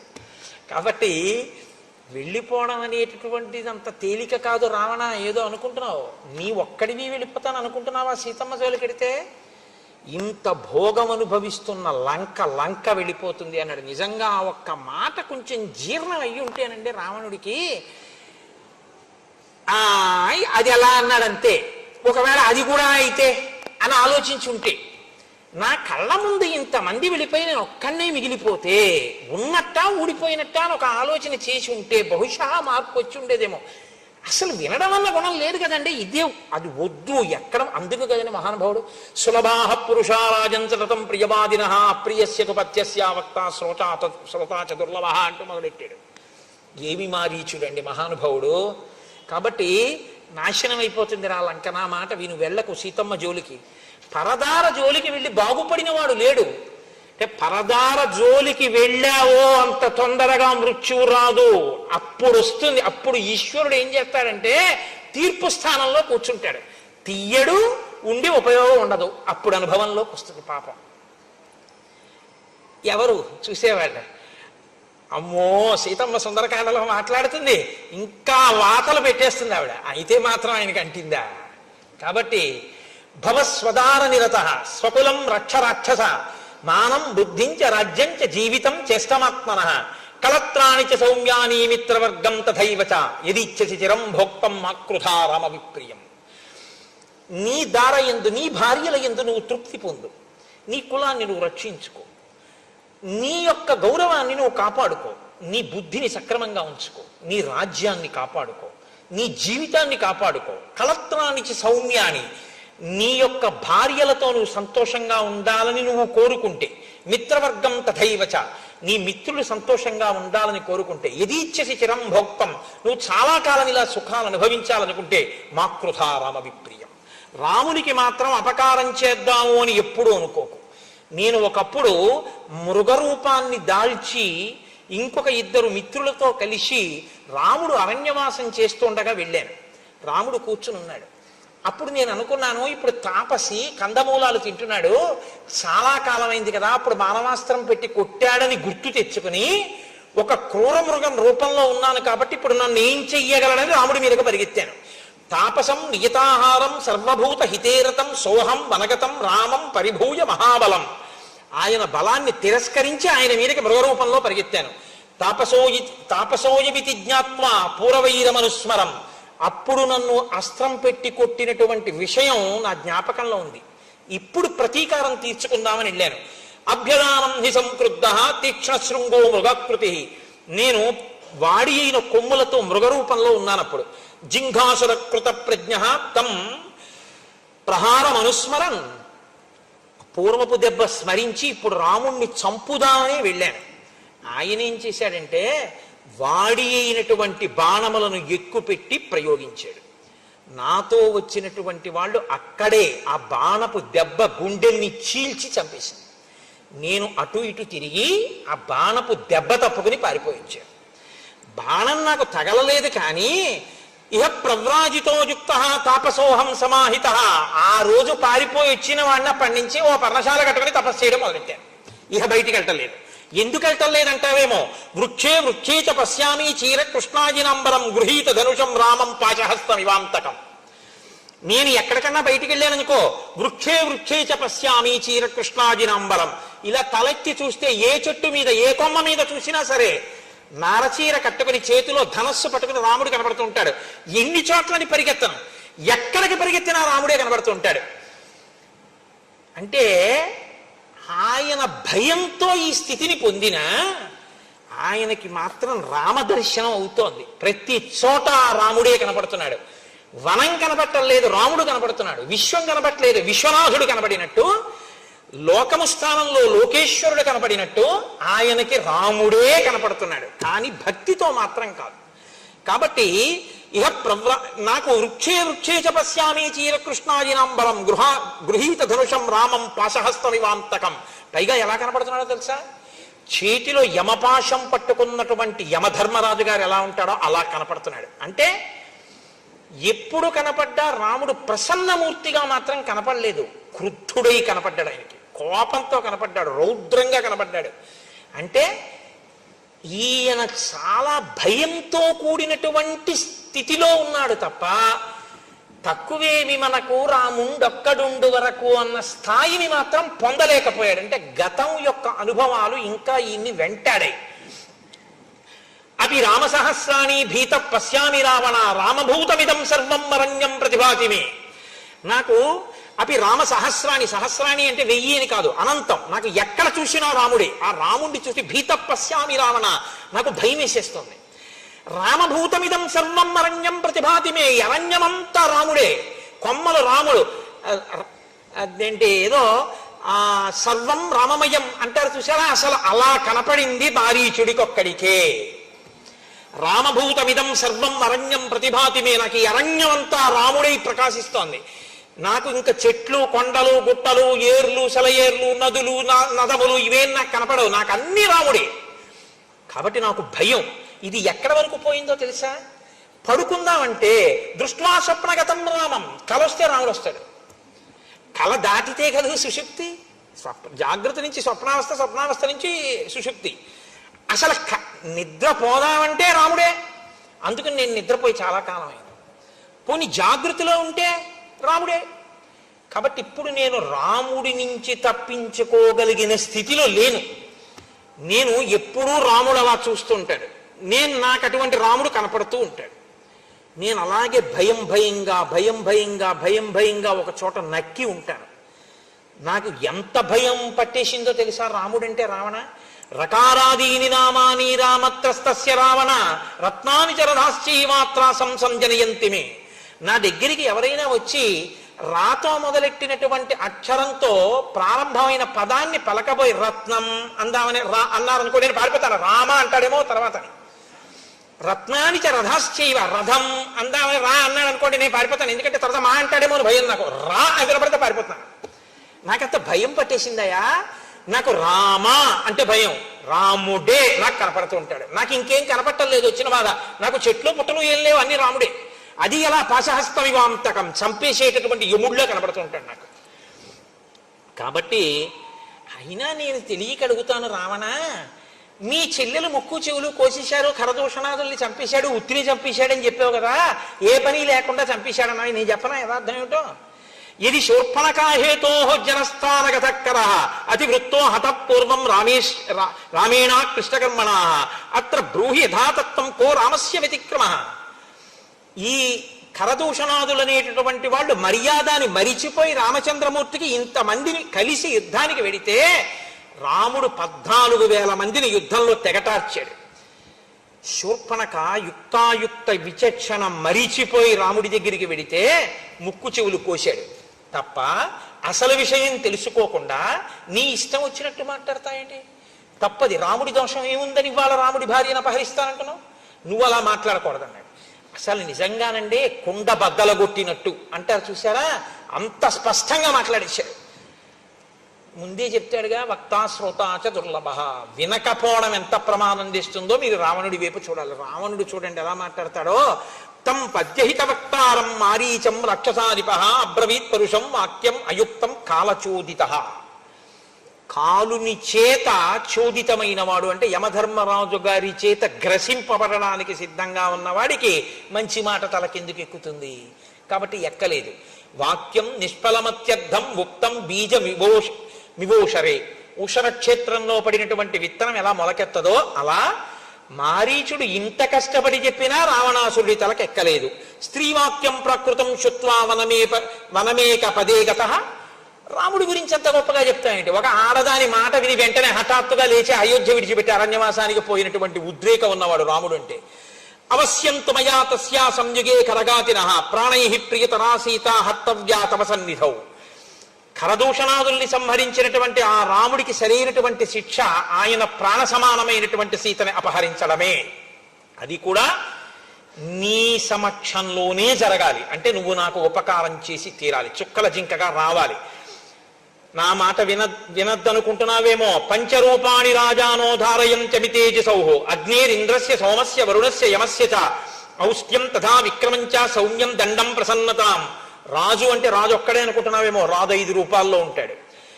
ఆయన అగ్నేరింద్రస్య సోమస్య వరుణస్య యమస్య చ.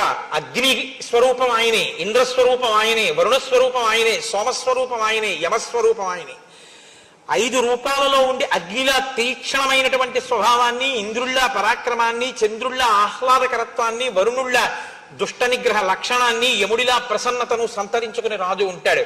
కాబట్టి రాజుతో మాట్లాడేటప్పుడు ప్రసన్నుడవై అంజలి ఘటించి వినయంగా మాట్లాడడం నేర్చుకోవాలి.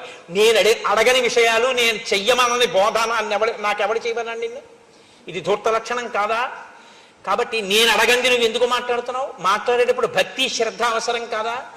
నేను పోతాను, నా రాజ్యం పోతుంది, లంక పోతుంది, ఇవే నువ్వు ప్రభువుతో మాట్లాడవలసిన మాటలు? నేను ఏది చెప్పానో అది నువ్వు చేయి చాలు. సంవర్ణస్త్వం మృగో భూత్వా చిత్రో రజతబిందుభిః ఆశ్రమే తస్య రామస్య సీతాయాః ప్రముఖేచర ప్రలోభయిత్వా వైదేహీం యథేష్టం గంతుమర్హసి. నువ్వు నేను చెప్పినట్టుగా బంగారు చుక్కలు కలిగినటువంటి మృగంలా వెళ్లి సీతమ్మ తల్లి యొక్క సమీపంలో కదలాడు. రామచంద్రమూర్తి నిన్ను వేటాడడం కోసం వస్తారు. ఆ తర్వాత నేను సీతాపహరణం చేస్తాను. బతికితే నీ ఇష్టం, ఎక్కడికైనా పో. అపక్రాంతే తు కాకుత్సే దూరం యాత్వాప్యుదాహర హాసీతే లక్ష్మణేత్యేవం రామవాక్యానురూపకం. రామచంద్రమూర్తి కంఠం ఎలా ఉంటుందో అలాంటి కంఠాన్నే నువ్వు అనుకరిస్తూ హా సీత, హా లక్ష్మణ అని దూరంగా వెళ్ళిన తరువాత అరవాలి. అరిస్తే రాముడికి అపకారం జరిగిందనుకుని లక్ష్మణుడు వెళ్ళిపోతాడు. లక్ష్మణుడు వెళ్ళిపోతే నేను సీతను అపహరిస్తాను. అపక్రాంతే చ కాకుత్సే లక్ష్మణే చ యథాసుఖం ఆనయిష్యామి వైదేహీం సహస్రాక్ష శచీమివ. ఇంద్రుడు శచీదేవిని ఎలా తీసుకెడతాడో అలా నేను లక్ష్మణుడు దూరంగా వెళ్ళిన తర్వాత సీతమ్మని తీసుకెడతాను. రాజ్యస్యార్థం ప్రయచ్చామి మారీచ తవ సువ్రత. నువ్వు ఈ పనికాని చేసి పెడితే నీకు రాజ్యంలో సగభాగం ఇచ్చేస్తాను అని రావణుడు మాట్లాడడం అంటే ఎలా ఉంటుందో చూడండి. మాట విననివాడు మాట్లాడడం అంటే ఎలా ఉంటుందో అద్భుతం. రావణుడి నోటి వెంట వచ్చినటువంటి ఈ మాటని వాల్మీకి మహర్షి మనకు అందించడం. ఆసాద్యతం జీవిత సంశయస్తే మృత్యుర్ధ్రువో యద్యమయా విరుధ్య ఏతద్యథావత్ ప్రతిగృహ్య. ఆ సీత హా లక్ష్మణ అన్నాక లక్ష్మణుడు వెళ్ళిపోయాడు అనుకో, నువ్వు చచ్చిపోవాలని నేను ఎందుకు కోరుకుంటాను? సీతమ్మని అపహరించి తీసుకెళ్ళిపోతాను, పైగా బతికున్న నీకు అర్ధరాజ్యం ఇస్తాను. నువ్వు నీ చెప్పిన పని చెయ్యనన్నావు అనుకో, ఇప్పుడే చంపేస్తాను. కాబట్టి చచ్చిపోవడం ఖాయం నీకు రెండు రకాలుగా. ఒకటి నా చేతిలో అన్నా చచ్చిపోవాలి, రెండు రాముడి చేతిలో అన్నా చచ్చిపోవాలి. రాముడి చేతిలో చచ్చిపోతావా, నా చేతిలో చచ్చిపోతావా? రెండు. రాముడి దగ్గరికి వెడితే బతకచ్చేమో, ఇంతకన్నా ఇంకో మాట ఉండదు. ఎందుకో తెలుసా? రాముడి దగ్గరికి వెడితే ఇంకా జింక వేషంలో సీతమ్మ తల్లిని లోభపెట్టడానికి వచ్చిన మృగము అనే ఆయన కంఠాన్ని అనుకరించి పలికిన తరువాత ఆయన బాణం వేస్తే బతికుంటాడా? కాబట్టి ఇవ్వబడినటువంటి అవకాశం ఏమిటంటే నా చేతిలో చస్తావా, రాముడి చేతిలో చస్తావా. మారీచస్య మహాత్మనః ఏం కోరుకుంటాడు? రాముడి చేతిలో చచ్చిపోవడాన్నే కోరుకుంటాడు. చచ్చిపోవడం అన్నది ఎలాగో తథ్యం, ఈ రాముడి చేతిలో ఎందుకు చావు? కాబట్టి ఆఖరి అవకాశంగా ఇంకొక మాట చెప్పి చూస్తాను ఏమంటాడో. కాబట్టి పాపం మారీచుడు మళ్ళీ 4 మంచి మాటలు మాట్లాడడం ప్రారంభం చేశాడు. ఆ మంచి మాటలు ఏమిటో ఏదో గబగబా చెప్పేయడం నాకు ఇష్టం లేదు. ఎందుచేతనంటే మారీచుడి మాటలంటే అత్యద్భుతం ఆ మాటలు. కాబట్టి రేపటి రోజున నేను ఆ మిగిలినటువంటి మాటల్ని చెప్పి మిగిలినటువంటి కథాక్రమాన్ని రామచంద్రమూర్తి ఎంతవరకు పలికిస్తే అంతవరకు రేపటి రోజున పలికేటటువంటి ప్రయత్నం చేస్తాను. మనం ఆ పెట్టుకున్నటువంటి ఆచారాన్ని అనుసరించి ఒక 11 మాటలు రామచంద్రమూర్తి యొక్క నామాన్ని పలుకుతాం.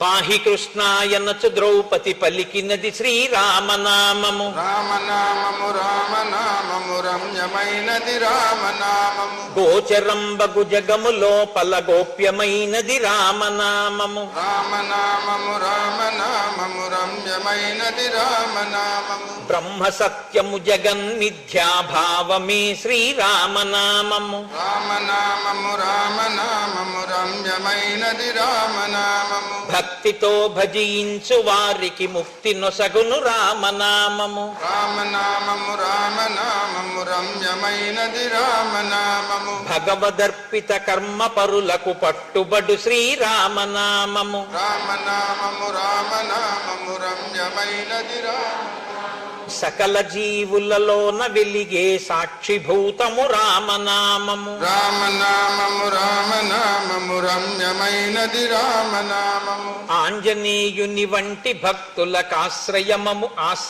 శ్రీరామనామము. రామనామము రామనామము రమ్యమైనది రామనామము. రాకడయు పోకడయు లేనిది రమ్యమైనది రామనామము. రామనామము రామనామము రమ్యమైనది రామనామము. సోమ సూర్యాదులను మించిన స్వప్రకాశము రామనామము. రామనామము రామనామము రమ్యమైనది రామనామము. దాసులను రక్షించదయగల ధర్మనామము రామనామము. రామనామము రామనామము రమ్యమైనది రామనామము. పరమపదమును చేరుటకు మరి దారి చూపునది ఈ రామనామము. రామనామము రామనామము రమ్యమైనది రామనామము. తల్లివలె రక్షించు సుజనుల నెల్లకాలము రామనామము. రామనామము రామనామము రమ్యమైనది రామనామము. మంగళంబగు భక్తితో